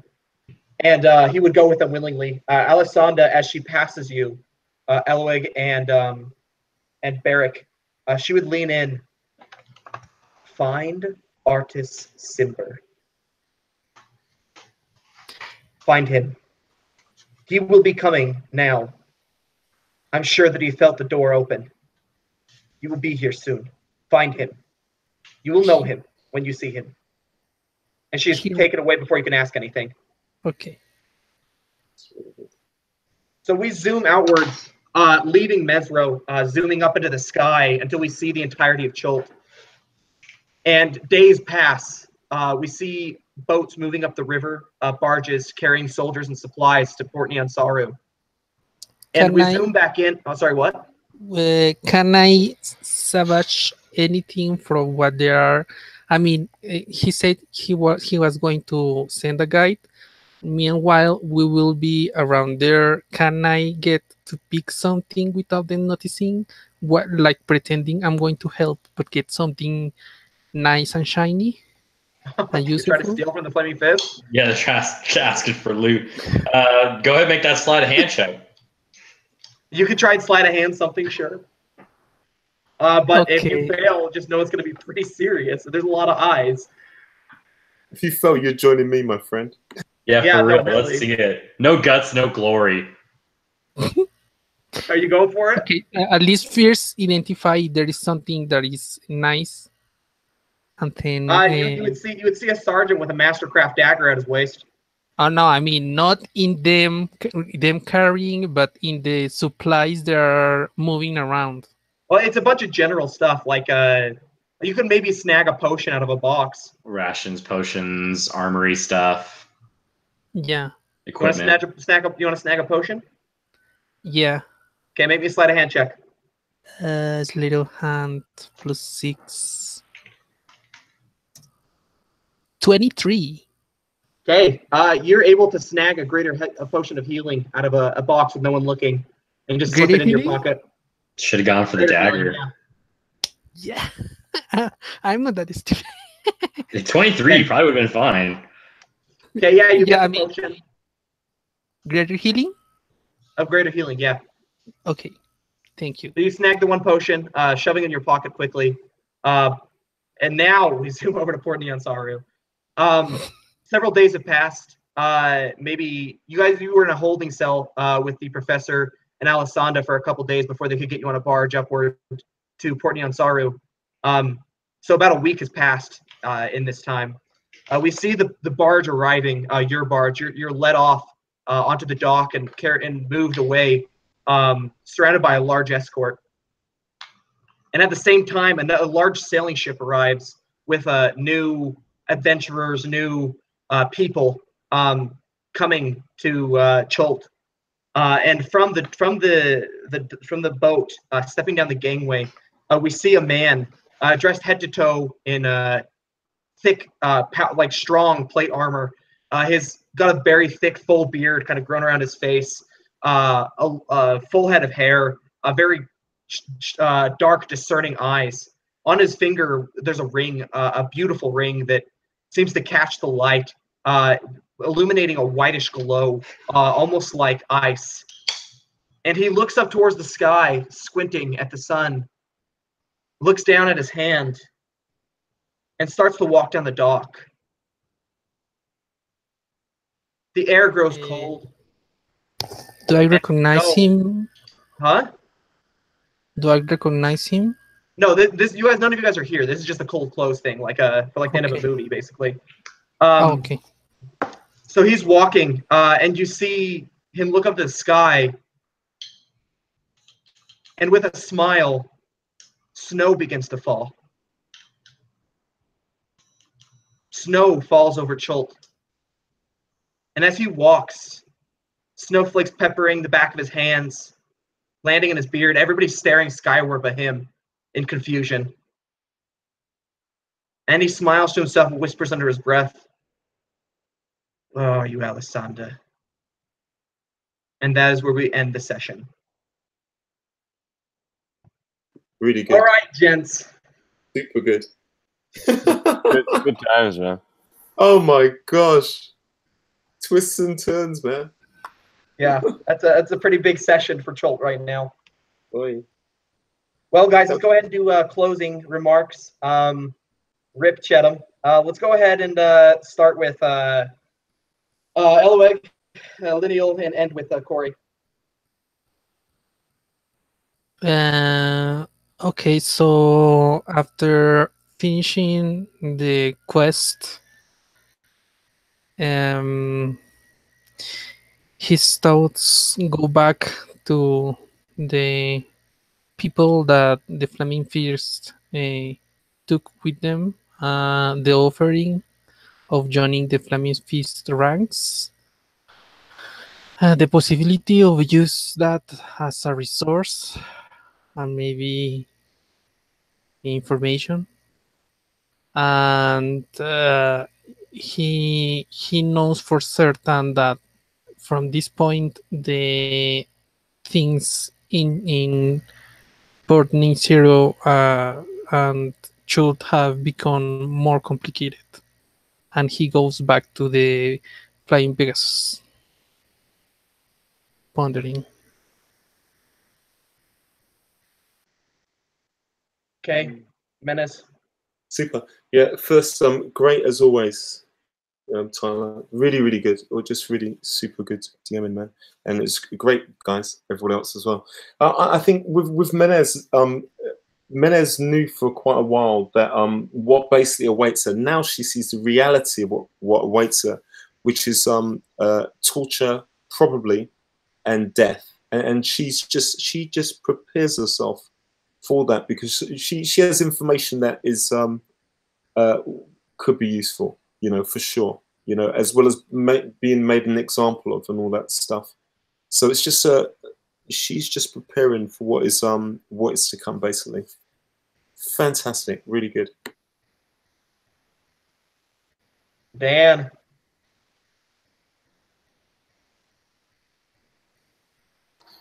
Great session. Had a lot of fun. Love playing with these guys. Cheatham was a great character. I really got into him. But, Chult is crazy, and it does what it does. I will join the list of fallen heroes, honored by the fact that I at least share the rest of my existence, whatever it means to be with my snake friend. Corey. So Barrick walks into the guild hall of the Fist back in Nanzaru, and walks up to a man that he's spoken to before and says, "Well, I know I was supposed to bring her back when we went, but she was caught by Colonel Cole when we were out there. So I still held up my end of the bargain. So I'll receive that payment, I guess, from you now. Conclude our business. We've brought down the biggest murderer in Chult. I'm glad to have helped you do it." The guy at the desk, his eyes narrow. "Colonel Cole caught Menez. Though as I understand it, you were of some help." And he slides a quarter of the payment to you. Now hold on a fucking minute here. All right? I mean, I didn't do it for the money, but we agreed on it. We agreed on you bringing her back up the river to a set ambush location. Colonel Cole brought her up to a set ambush location. Y'all You work did together, not. don't you? Sir, do I need to call the guards to get you taken out? So this is bullshit. Sir, language, You know, please. we might not be able to trust you 100%, but at least I was able to bring some justice to this godforsaken island. The criminal Menez will pay entirely for the crimes she has committed. You do not need to concern yourself with that. Now, please, as a freelance, whatever you are, get out, take your payment, and maybe we'll do more business with you in the future if you can prove that you can uphold some sort of a deal. Hey, I mean, that was all the field work I'm going to do for you guys, but my shop is always open. You know, I make weapons faster than anyone else. So if y'all need weapons if a fight starts, let me know. I'm happy to sell. And he would just watch you as you turn to leave. Strange man. And he'd look at you. Are you bearing any symbols of Arana? Yeah. On, like, just, like, totally on my shield and everything. You hear him. Roll me a perception check. 15. Isn't that the same mark that one, what was his name, Fletch was carrying? And he would turn around. Hell yeah.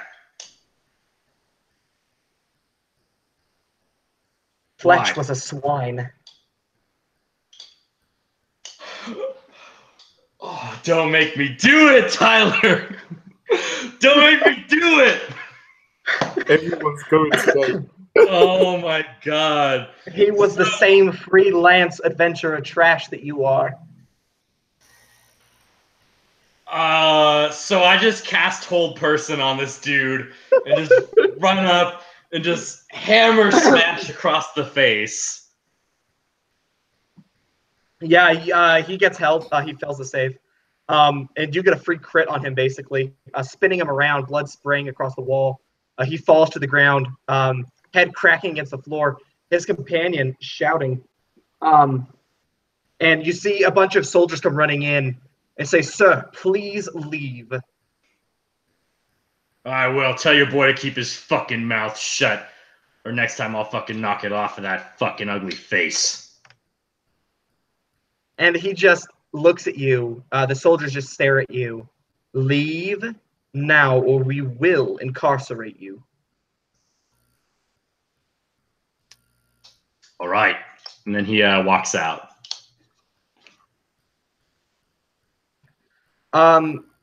He just slowly. Everything goes back to normal in the office. They pick up the dude and carry him away. And then that is where we end the session. That is it. Thanks everybody for playing. Great session. It Thank was you for fantastic. gaming. Yeah, really. Yeah, for sure. Really good session. That's crazy. Really good. A lot of Really good. fun, guys. Oh yeah. Okay, well, let's go ahead and end the broadcast. As always, if you like the game, feel free to like and subscribe. There'll be more. And as always, if you find yourself into games, on a roll.